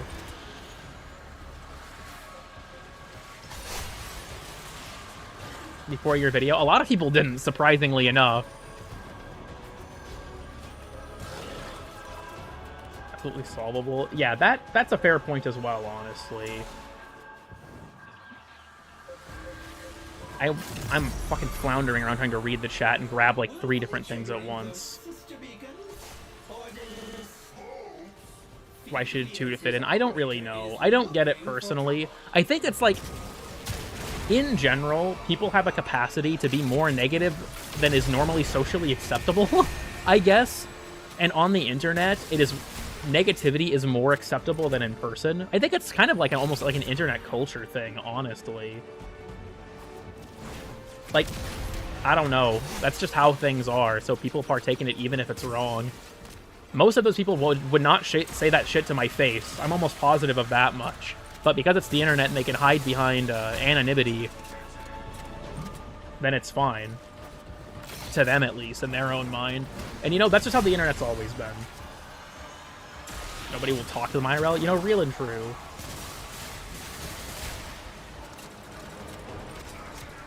They don't look like something you're supposed to shoot. That's fair. I think it was actually when Nitro and I were doing this event, I think he was the one that discovered that. That he got a damage number and was like, oh shit, that's a thing I can do? Like an addiction. I actually agree with that. Here's the weird thing, too. There are some people, I've never understood this, but some people, I think, enjoy negativity. And I think that's why things like outrage culture exist. Like, there is an entire content machine on YouTube. In every genre you could think of, every topic you could think of, that is about generating outrage, right? You see it with gaming very heavily, right? Like, people who like games are woke type shit, right? Like that type of crowd. You see it in Warframe's community. You see it everywhere. There is a market for outrage. And I'm gonna be honest, dude, I don't fucking get it. Why do people like being mad? I don't get it. Because, like, I don't know. I have enough problems in my actual life that I don't need more things to get mad about for no reason. How do you stay alive right now? To do his job. In terms of, like, me not getting obliterated, I have a shit ton of armor because of a mod on my dog. Are the most silly outrage content ever. I think tier lists can be fun and aren't, like, always outragey. I'm talking, I guess, more about, like, stuff that's explicitly outrage farming. But I'll admit, yeah, tier lists can do that. Like, I realized with the passive tier list, I didn't even consider that would happen until I uploaded it and it started happening. I'm like, oh god, I've accidentally made an engagement bait video over a pronoun in game. That video's fucking hilarious, dude. Is out of power. Find more charges or it is stuck here. Over no stimulation at all. I feel like that's the weird thing, though, is there's plenty of positive stimulation you could pursue. I think that there are genuinely just some people are addicted to negativity. And I don't understand it personally. Because like I said, dude, I've got enough negative things in my actual life. Why would I want more things to be upset about? I don't give a shit about, you know, whatever, like, frivolous drama is going on. I have enough things that are of a concern in my actual immediate life, right? But outrage culture is very much a thing. And I think a lot of it, too, is that people like to have their preconceived ideas about something justified. Like, if you hate something, I've seen with negativity bias in general, people are very willing to seek out people that agree with their hatred because they want to feel validated in their opinion. It's a very common thing, I feel like. I see it on a lot of the internet. People want to feel validated in their opinion, and usually the people who are more negative seek that out more. Thank you, Bayrot. Very cool. To take out that frustration. I don't really know. Honestly, I just don't understand it. And this is true. Negativity bias is very much a real thing. I just don't understand, like, why people that are, like, addicted to negativity, they would hit the button just for something to do. This is, yeah, I actually remember that. This is actually true. People would push the button just to have something to do.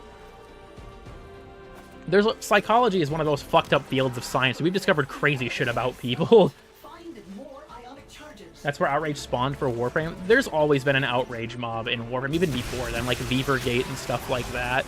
I think it's always existed. It's just that it ebbs and flows, right?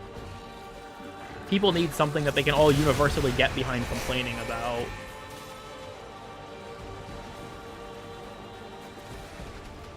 And they've gone woke, real and true. Scarlet Spear. Scarlet Spear was a lot of negativity in the community. Angels of the Zeraman. Dante getting nerfed. Like, there's honestly plenty of examples. Beavergate? What the fuck are you talking about, Glitch? How about something positive? Yeah, let's talk about something positive. I agree. What's a positive? You know, chat. I'll extend this offer to all of you. So my wonderful viewers here on this stream. What is a positive thing that you have going on in your life right now? Can you think of anything? We'll be taking answers from the chat. I am going to get fucking my shit rocked by the Spectralist again, aren't I? Yep, there he is. Valentine's Day. That's true. Valentine's Day is tomorrow. I think I'm dying. That doesn't sound very positive. I don't mean to rain on your parade here exactly, but I'm back online after a month. It do be like that. Destiny is playable again. I have heard that the new season is actually pretty good. Kingdom Come Deliverance 2. That game honestly looks rad. I might pick it up at some point. Depending if I'm immortal or not. What does that mean, Whis? Is this the, like, right before your quantum immortality suicide attempt? I don't think... Corpus are dealing serious damage to the capsule. Didn't do my assignments? Oh, dear. What subject? Just out of curiosity. I've had great reactions to Quest. Those are honestly kind of fun to see. I'm chilling? Hell yeah. Idan is currently vibing.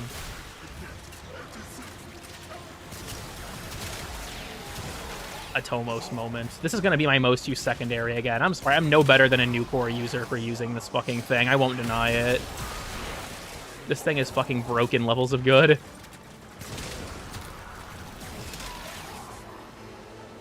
They buffed Arc to hell and back. I saw Bolt Charge as a new mechanic, and it sounds really interesting.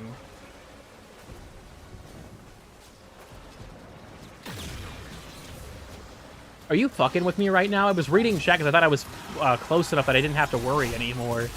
Well, Bolt Charge is amazing. That's good to hear. I've always really liked Arc, but I felt like it was very weak.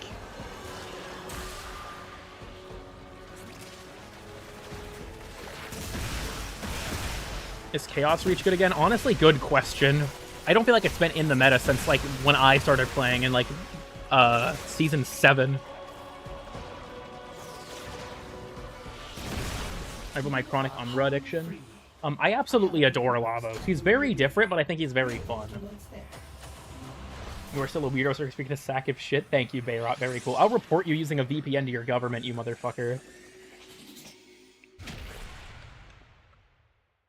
It's pretty good now. God bless. They finally made Chaos Reach based.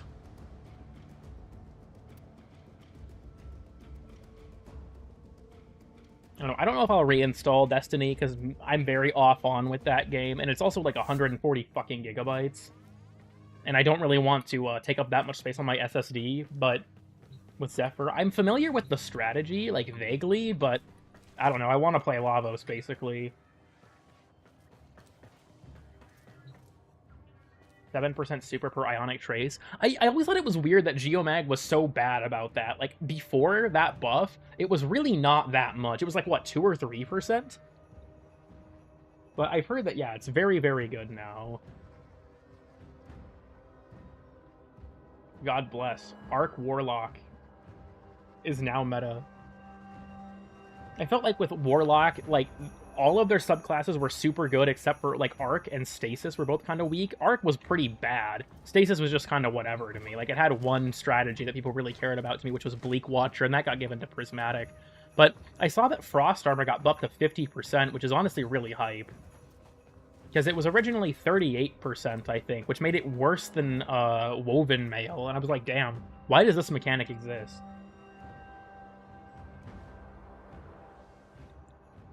I love raids. I haven't gotten to do many of them because my friend group is just too busy to organize things anymore. Name is dead in the water. I haven't seen IHE's video. He's been hating on Destiny for 10 years. Dude, I respect it. 50% at times 8, yeah. Because I know that prior to this patch, it was 38%, I think, or like 40, when you were at 8 stacks, and they buffed it up to be 50, which is nice.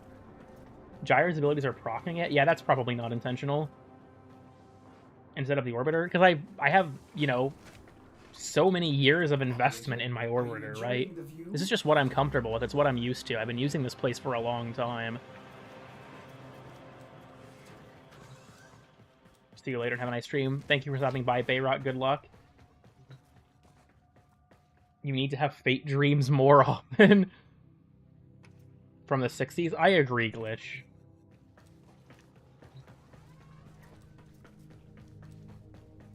What timeline are we living in? Crazy shit. For real. My Lotus Fit is very, banal. Nothing exciting about it. I'm back from detention. Welcome back. With its new aspect. What does the new aspect do again? Because Arc, Warlock, and Titan both got new aspects, didn't they? Maybe I'm misremembering. Why does your Lotus look like mine? Because I'm unoriginal. I think I'm going to probably just hang out for a bit, and then we'll end the stream at about 3 hours. I don't think I'm going to pursue any further missions. Let's go visit Wally, actually. We'll go pay Wally a visit, as is tradition. Make barricade turns your gun into lightning guns? Oh, yeah, right. The bolt charge thing. That did sound really broken when I was reading it in the patch notes, because I was reading the thing that they had posted about it. I've played Hollow Knight, but I never really got very far. Here's Wally. We'll hang out with Wally for a bit.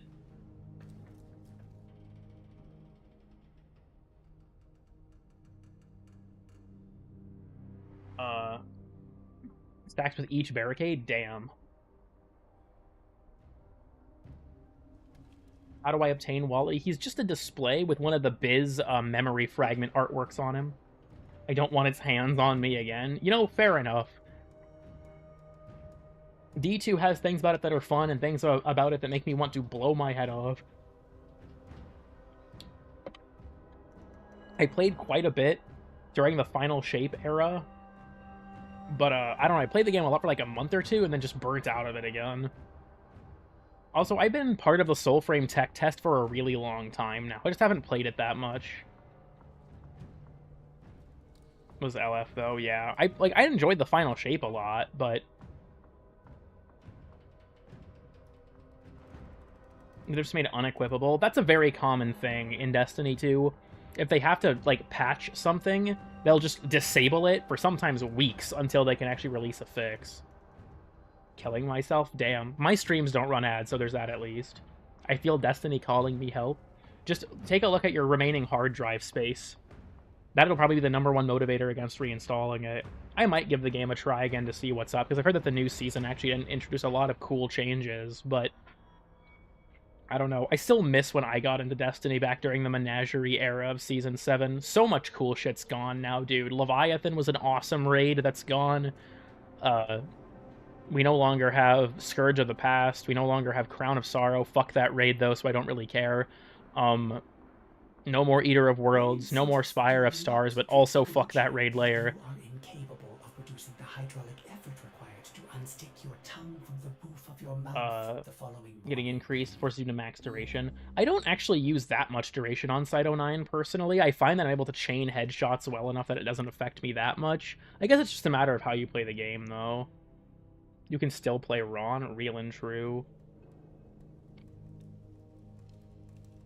I miss Eater of Worlds. One of my first raid experiences was Eater of Worlds with my a group of friends I met through Destiny, and they called it Hell's Kitchen, and the boss was Gordon, and each of the 3 like cranium elements were different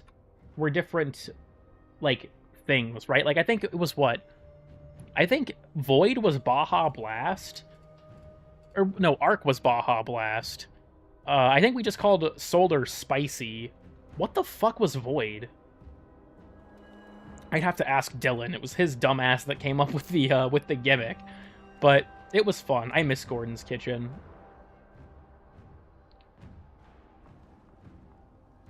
Not gonna bother ever. I don't blame you. Grape flavor. We had a particular term for it. No, I think Void was Baja Blast, and then we called yeah, Arc was Trident, like the mint gum. That's what they called it, was Trident.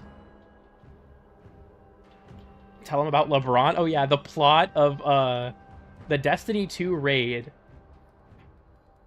Fucking Vow of the Disciple. We had, like, as we did that raid for the first time, Nitro and I with Walter's group, I think Nitro, Dylan, and I had all been doing it for the first time. But we changed the plot of Vow of the Disciple was that we were delivering LeBron's DoorDash. And LeBron, in order to get our tip, we had to challenge him to a match on the court. That's the plot of Vow of the Disciple. Rolk is LeBron, and this all started because of the fact that in the beginning when you're pushing the little pyramid thing, Walter called it the car, and someone made the comment that we were delivering DoorDash, and then it just kind of went from there. And then people call Rolk LeBron because of the balls that you have to pick up, and like when you split and stuff like that in the Rolk boss fight. So he's LeBron because you have to ball out. Good time, honestly. I miss doing, like, with that group, we used to do, like, oh, what is it? Last Wish? I hope that someday Nitro gets to do a Last Wish with an actual, like, fun group of people. Because when I was, like, into Destiny a lot more in high school, and I was doing, like, with Walter's group more often, because we weren't adults yet and didn't have jobs and shit to deal with, Last Wish is so much fun with, like, a proper group.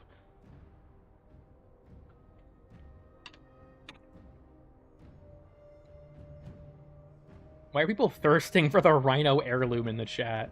I think it's a cool enough skin, but, like, goddamn. Definitely wasn't accidental. Grim? Maybe, maybe not. Didn't they? Ribbon Cheese, I don't know if it's been patched. I've never actually done legit Ribbon. I think it was, but, I I wanted to do legit Riven, but nobody would ever do it because it was so time-consuming. Still broken? I think they've mentioned on a dev short they're working on that, actually. Does take ages. Yeah, I've heard that it's a really fun encounter, but... Only fix it for Pantheon? Damn. That is not solid Snake. Well, he has 2 snakes, so they're both fairly solid as far as I can tell. We couldn't get it. We couldn't go into her mouth? Damn.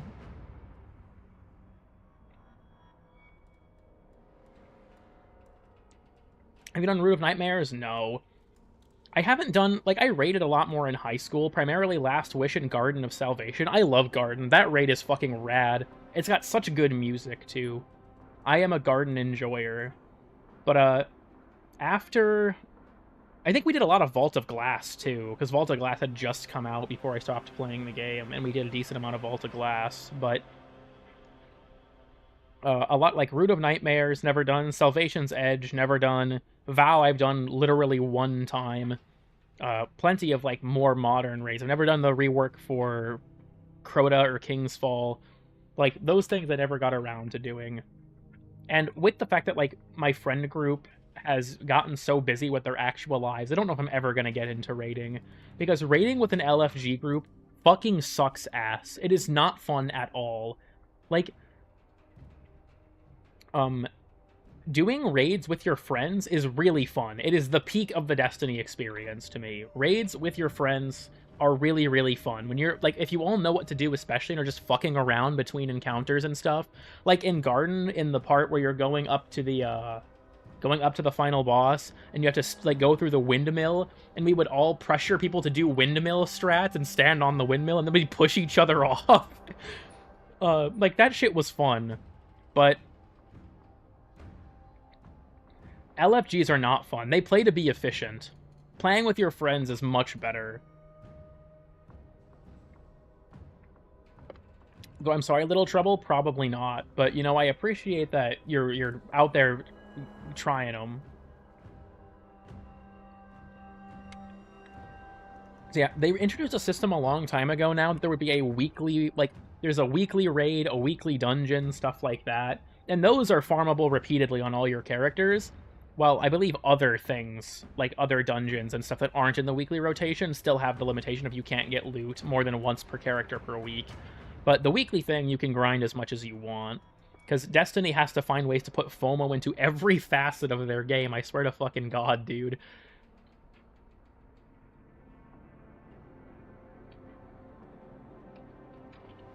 And they kept getting the debuff. I remember playing, oh, there's 2 now? That's cool. But I remember playing King's Fall and D1, and that shit was hilarious. Which encounter is that? War Priest? I don't quite remember. It's been so long.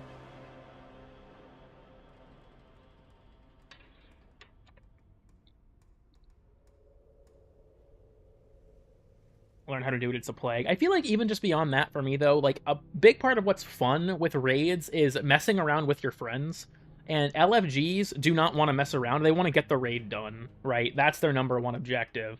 Like, when I did stuff with Walter and them, getting the raid done was something that was just a secondary objective, frankly. And, we still did the raids fine, because we knew how to do them. But we were just fucking around the whole time. Just, you know, talking about dumb shit and messing around while we were in the encounters and whatnot. Like, I remember for the, boss of Garden...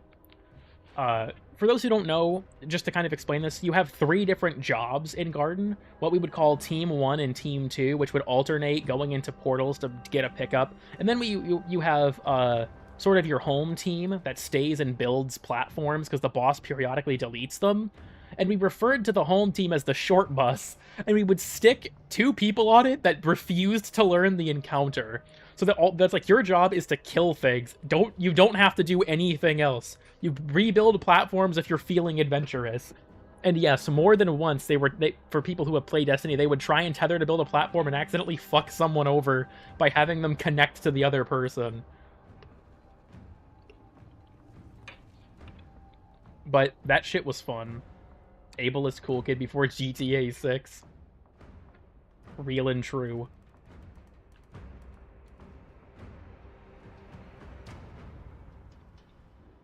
Like, I miss back when I played, like, in high school, when I played Destiny a lot with Walter's group. That was, like, at the peak of it being fun for me. But, like, now that I don't have, you know, that group of friends to play Destiny with anymore, I just don't enjoy it nearly as much. To work together like that, really. Warframe used to have raids, but I think here's kind of a problem with it. Warframe is not designed in a way that's super conducive to that kind of thing. Because like, Destiny was always designed with those mechanics in mind. Warframe, I don't think, could pull off something like what Destiny does.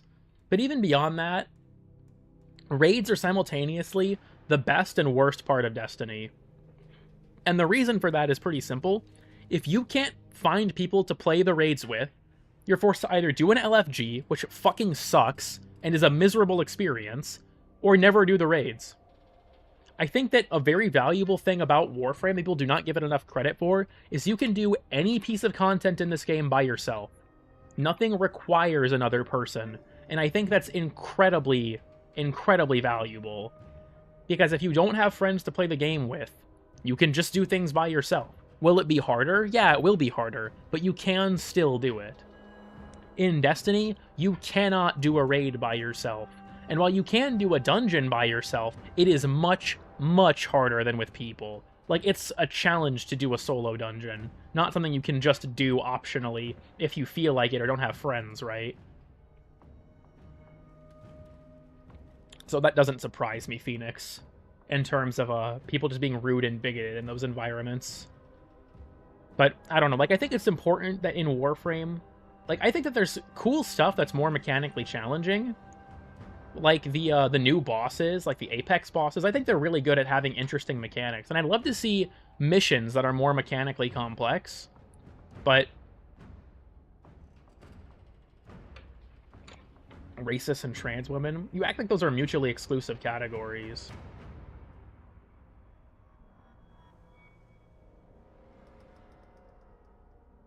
But here's my thing, right?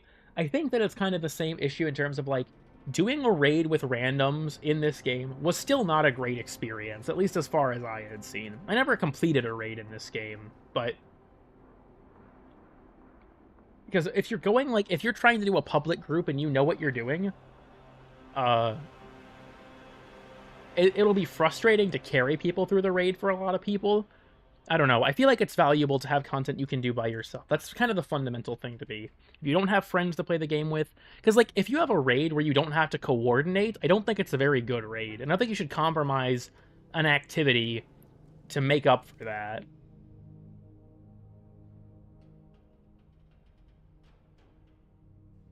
Gets lonely after a while. That's the thing. You can play by yourself, or you can play with other people. That's what I think is valuable.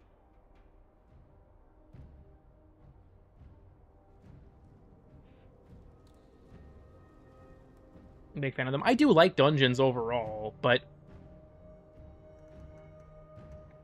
people doing idols, and yeah, that's the thing I'm talking about, right? If you're trying to go into an activity, and you have to queue with randoms, there's a chance that you're gonna get people who have no clue what they're doing, and that can be frustrating for you too.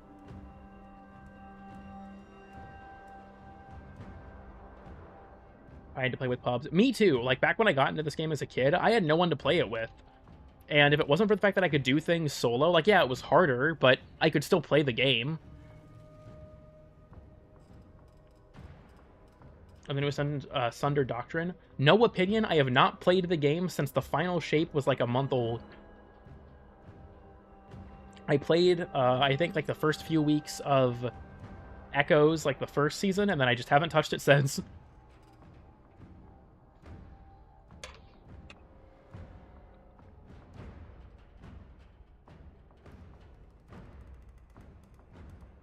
Up for 3 years, it'd be like that. Warframe is also a game that seems impossible to introduce to your friends. I don't know why, but it seems like if I introduce this game to someone who hasn't played it before, it's just impossible for them to get into it. It's like a curse. Like, my friends that play Warframe played Warframe before I introduced it to them. The only exception to that is Nitro. Everyone else I've introduced to this game has fallen off of it. Remember, everyone, Rose will play the new war eventually. Trust. It's definitely happening. Now they're addicted? You're lucky. Since 2023? I'm guessing that's a misspell, but also, you did not actively play the game since 2013. You tried the game back then. That's misleading.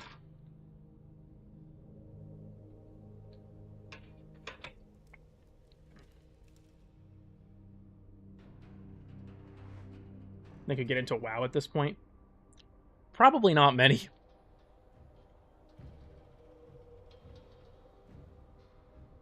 Honest with it? Yeah, it's like... This game is just, I don't know. Some people click with it and love it, like myself. Some people just don't like it or don't get it, and that's fine, but... A lot of people are in that boat at the time. I would say I've been playing since 2014, but I don't remember you playing the game at all until you started playing it with me, back when Fortuna came out. I mean, you already had an account, obviously, but...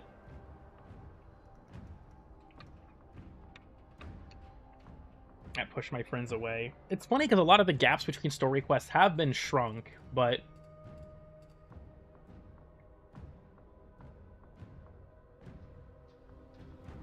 I've done the entire star chart. That's... I mean, fair, but even so, there's still a lot of the game that has nothing to do with that at that point.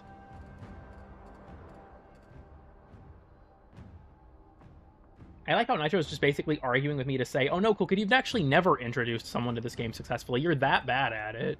That's the vibe I'm getting right now.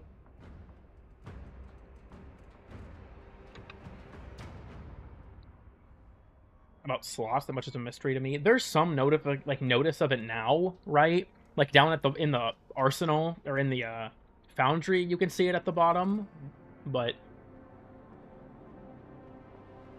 during Empyrean, like 6 years ago, is Empyrean that old?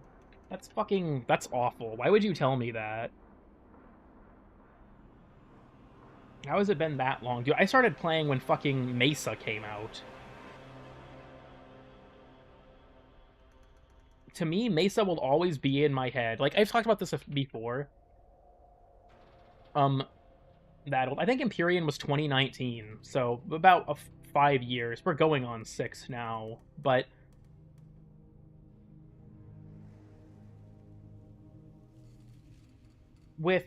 I've mentioned this effect before, but does anyone here have the same thing as me, where the Warframe that was new when you first started playing always feels like a new Warframe, even though they're not? Like, I always think of Mesa like she's new, when she's not even close to new. She's been in the game for 10 years, but because she was new when I started playing, I always think of her with that context attached, like she's a new Warframe.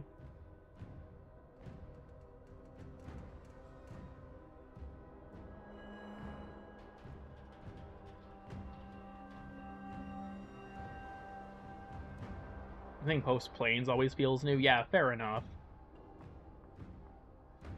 He feels ancient, you know, reasonable.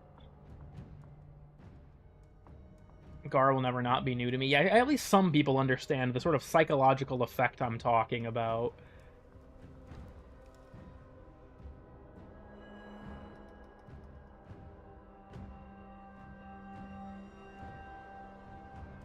Caliban for me. Idan trying to find a way to talk about Caliban at all costs. It was frustrating. Yeah, fair enough. I'm gonna regret it later. You might also just regret it now, depending.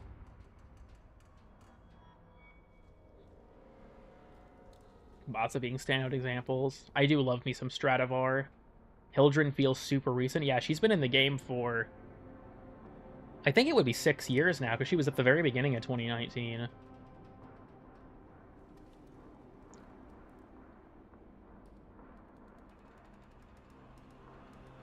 Hildren just got vaulted. Yeah, it'd be like that. Like I said, I've been playing this game since middle school. I was in like 7th or 8th grade when I first started. So it's just like, damn. I've been playing this game for such a long fucking time. I played on Xbox in 2014. And then I played for like, I think 6-ish months. Took a pretty long break. and then came back to the game in 2016 with my cousin Nick on PC, and I never really stopped playing it after that. I would say the good old days, but no, Warframe was way worse back then. Fucking, I remember platinum for revives and shit, dude. That was a dark time.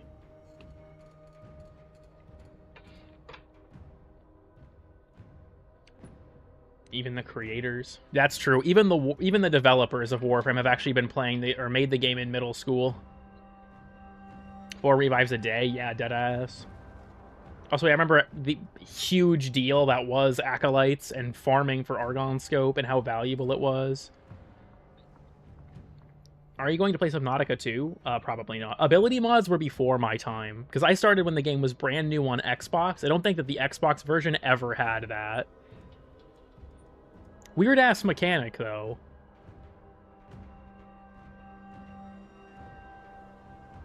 I just been an MR4 in Duviri? Well, goddamn. About to be a junior, it be like that. So I think I started in 7th or 8th grade, something like that. 2020 Warframe drama. There's a lot of Warframe drama in the 2019 to 2020 era. Dude, it fucking bothers me that Warframe Revised was in 2020. Warframe Revised feels like it's an update that would have come out like before Fortuna or something, but no, it was that recent. 2020 was the release of fucking Warframe Revised. For those who don't know, Warframe Revised was when they made it so you could have more than one stack of a status effect. Like, how has the game existed for longer without that mechanic?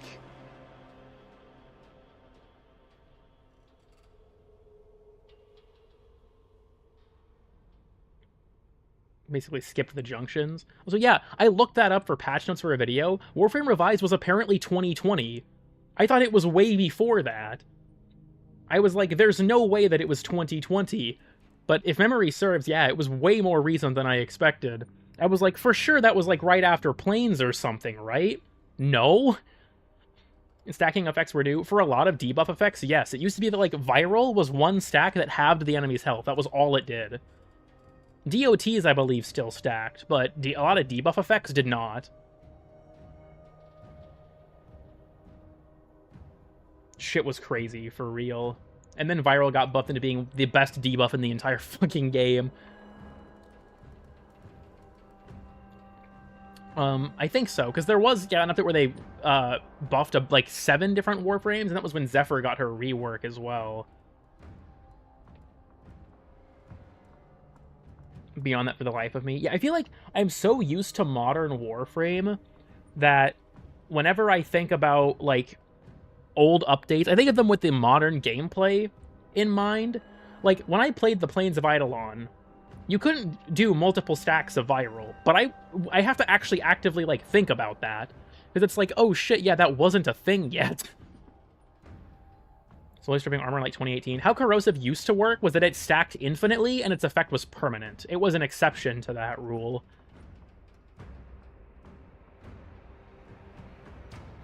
But yeah, Plains was 2017.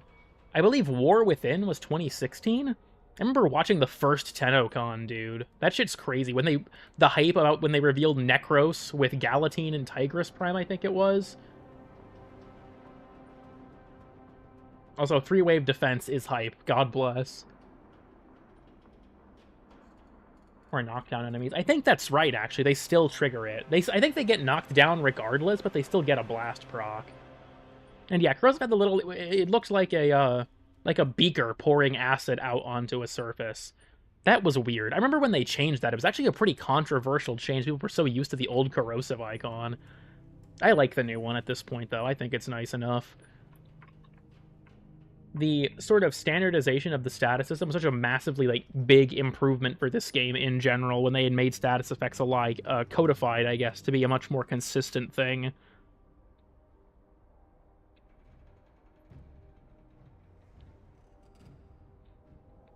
So I can compare it to today. A Warframe Classic could be cool just to see what the game was like. I remember... God, when was it? I know it was after Angel of the Zeraman. I think it was during Veilbreaker.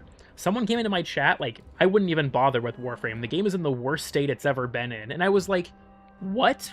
Like, how could you unironically argue Warframe was, at the time of Veilbreaker especially, in the worst state it had ever been? Like, people were ass mad about Wukong's nerf. Like, the game got review bombed to hell and back for that, which is funny. I'm not gonna lie. The game didn't deserve it, because the changes were not as heavy-handed as they could have been.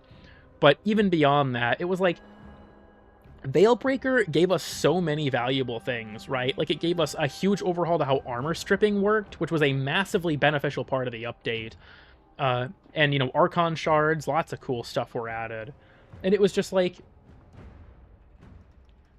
what do you mean it's in the worst state it's ever been in? Do you actually want to look me in the fucking eyes and tell me that this game right now is worse than it was during launch Railjack, launch Old Blood, launch Plains of Eidolon, back in fucking 2013 and 14, when I had to pay plat to revive myself? Are you fucking serious? Worst state it's ever been in is, like, the most delusional take. It would take a lot, and I mean a lot, of bad changes for Warframe to be in the worst state it's ever been at this point.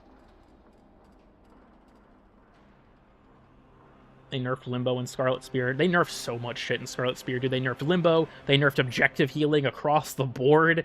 Rough life. Launch of Zeraman. Launch of Zeraman was rough, but it was not the lowest point in the game's history either, by a long shot, if you ask me. I will forever be Angels of the Zeraman's #1 defender. That update had problems, a lot of problems, but goddamn, I still enjoyed the fuck out of it.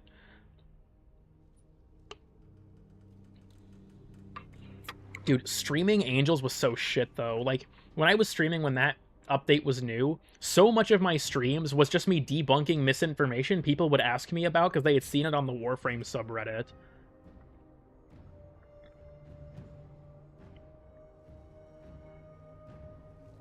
I have no idea how I found this game. I think I found it because my brother Hunter found it on the Xbox, like, free apps page. It's gone in one hit. Yeah, Overguard doesn't have any damage reduction. Certain frames that can generate it super easily, like Dante, don't have to worry about it, but it kind of depends.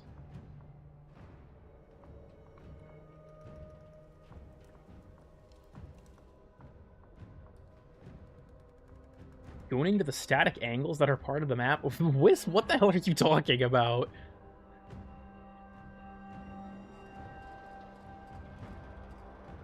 Actively bad design decisions. There were some things that were pretty big oversights. Like, back then, Overguard, when it was first added, Eximus units had no cap.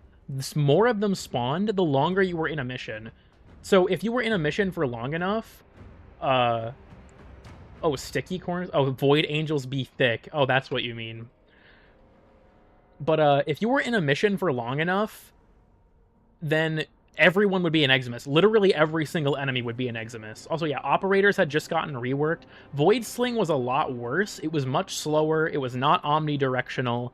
Operators died insanely fast, which made using them really, really difficult in, like, higher level stuff, because they would die immediately.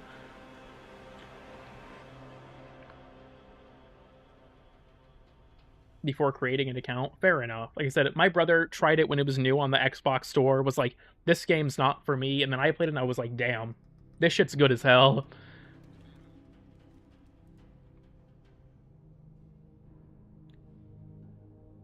Never going to miss that. Yeah, that thing was rough. Was a big improvement. I actually agree. Even with some issues, like the Void Sling drama, I think was exaggerated, personally. AOZ was actually technically Focus 3.0. But overall, it was a huge buff to all of the Focus schools. I still very much like Angels, even for its flaws. The self-revive with Operator. Yeah, like, amps deal more damage to Overguard, Void does, but it doesn't really matter because they just don't deal that much damage to begin with. Unless you're playing Matarai or maybe Unairu, self-resing in, like, high Overguard environments is really difficult. I'm really nostalgic about. I'm personally fine with Void Sling at this point. It was Reb's first update. That's actually, as far as I'm aware, technically their first update was Echoes of War, but it was their first major update for sure. I think they even said that, like, for them, they referred to 2022 as the year of learning in terms of, like, how they approach content.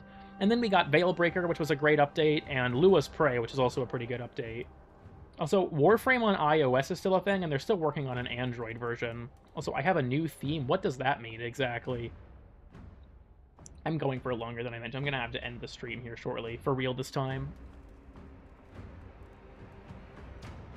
Lavos Prime was their first update? Nope, the new development team started at the very beginning. I think it was like February of 2022, Rebecca said, was when they had officially taken over. Go eat.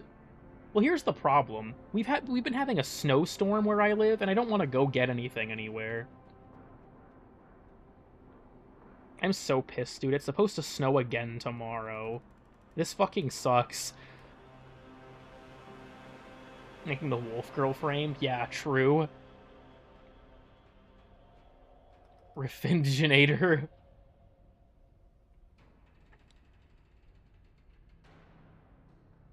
Instead of Android. I think iOS is still bigger for the most part.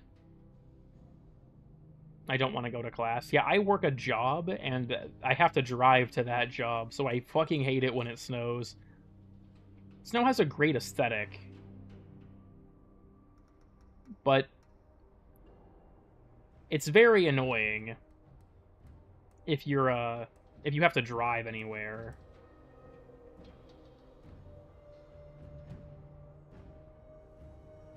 Only in North America is iOS bigger. That would make sense.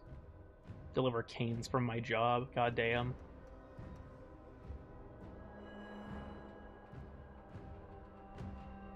Unless you got somewhere to be. Yeah, pretty much. What should the lurkers in chat say? I could do another one.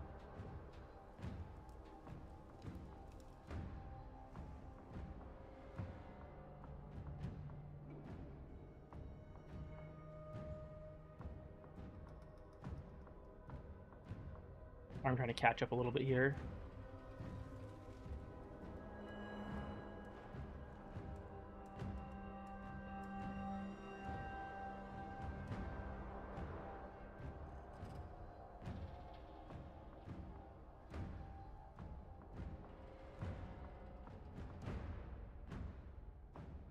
Whenever the weekend ends. Yeah, if only.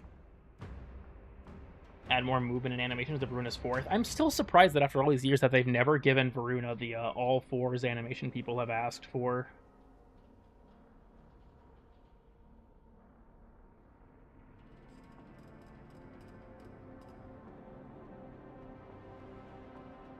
Right now we have 0 snow. It's weird too, because here in Iowa, we had it so easy all year, dude. Like, up until now, we've had no major snows until literally yesterday. Like, it would snow a little bit, and then it would just fuck off immediately, which is never a thing that happens here. Normally, it will snow in January and stay until March, but it didn't happen. And I was like, no way, our winter is going to be easy this year. Oh, hell no. That's not what's happening.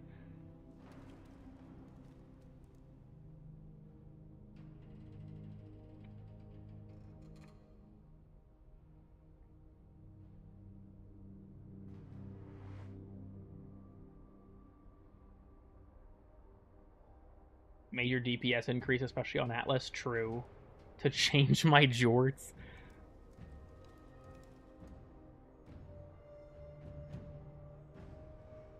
Snows on Wednesday and melts by Thursday morning. The worst part here in Iowa, people who live in snowy regions like might know or might feel me on this. Having a snowstorm and then the next day is sunny, because what happens is if it's still below freezing, the direct contact of the sunlight will melt the snow, and then at night it freezes again, and that shit is crazy dangerous. Like, if anyone ever has experienced something like that, like, I think there was one point this year it rained, and then by the time night came, it was cold enough for it all to freeze. That shit was scary. You would walk outside and have to, like, do your best to keep your balance, because you would just be sliding. There was, like, friction had been removed. They patched that shit out. It is, very scary to be in that kind of scenario. Like, if the snow falls and it hasn't been warm enough for it to melt at all yet, then it's not that bad. It's very powdery, and it hurts your it hurts your traction when you're driving a lot, but it's not that bad. When it starts to melt, that's when shit gets terrifying. Comes with K-Drive Prime? Maybe. I mean, we'll obviously get Marilena Prime, but Prime K-Drive skin, perhaps.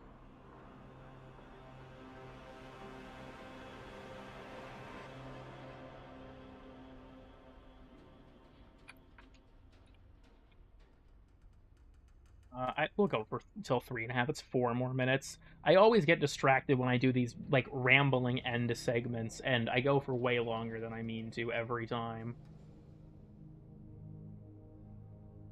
What? Hold on. YouTube sent me... What was that? I have an email from YouTube. Let members watch first with early access.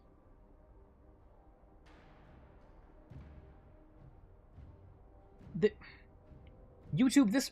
Okay, so not only are they notifying me of a mechanic, I already know how it works, but they're telling me, oh yeah, you can set your videos to members only. But the problem is, members only videos are bullshit, because they will still show up for people who are not members to advertise the membership. So it spoils what the video is gonna be.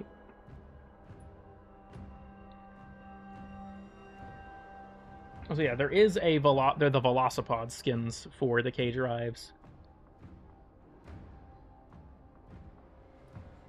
There also is an infested K-Drive, but it's parts, not a skin. It comes from specific Deimos races, can reward it. Kind of a weird item, honestly.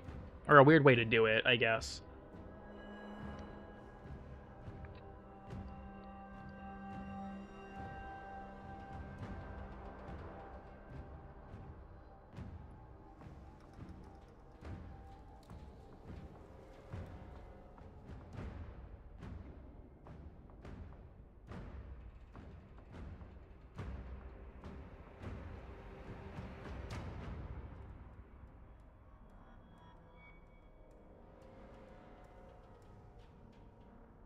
Thanks for the free content over the years. Unfortunately, it's not actually free, and you're all going to have to start paying starting now.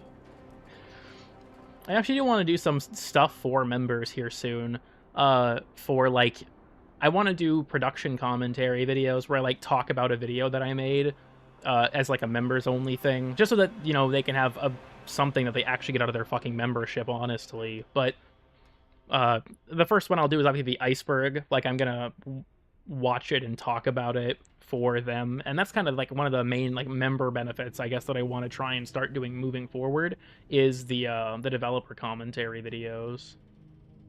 Or also 30%. I believe that YouTube still takes 30% of those.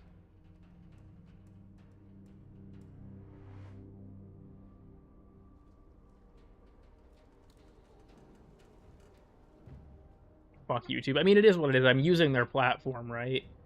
All mechanics. I don't think I'm going to do another Iceberg, because the original was just so, like, grueling to make. The first Warframe Iceberg took me 5 months of on and off work to finish. I just don't know if I have that in me again for that kind of video.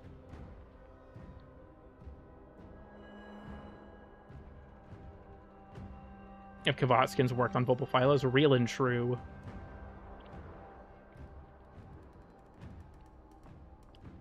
Like, not really. You can't shoot on the bike.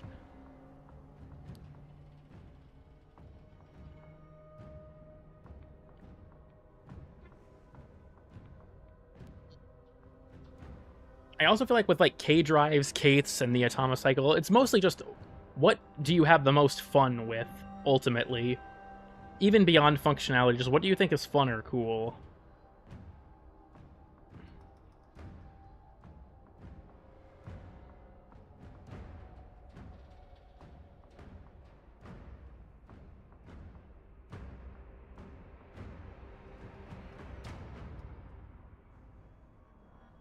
That's useful. Yeah, I think it's a lot of it's more of a form over function kind of thing. Just like, what do you find to be the most fun?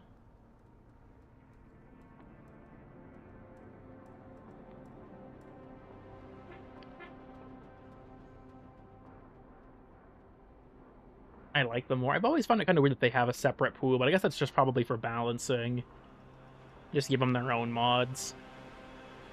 Well, we are at the 3.5 hour mark. I think I'm probably going to go ahead and cut it here, just because I've been going for quite a while. I didn't actually expect to go this long at all, to be perfectly honest. But thank you all for coming. Hopefully you all are enjoying the new video. Like I said, it's doing surprisingly well, all things considered, but we'll see how long that trend holds, I guess. But thank you all for coming. I don't know what my next video will be, because I wanted to do making summons overpowered, but that, like everything, ballooned into a much bigger project than I expected, so we'll figure something out. But thank you all for coming. Remember to like and subscribe, but not to me, but to Blueprint, and then make sure to send Blueprint 27 Forma in-game. He always needs them. But yeah, Discord's in the description, VOD playlist is in the description, and yeah, that's it. See ya.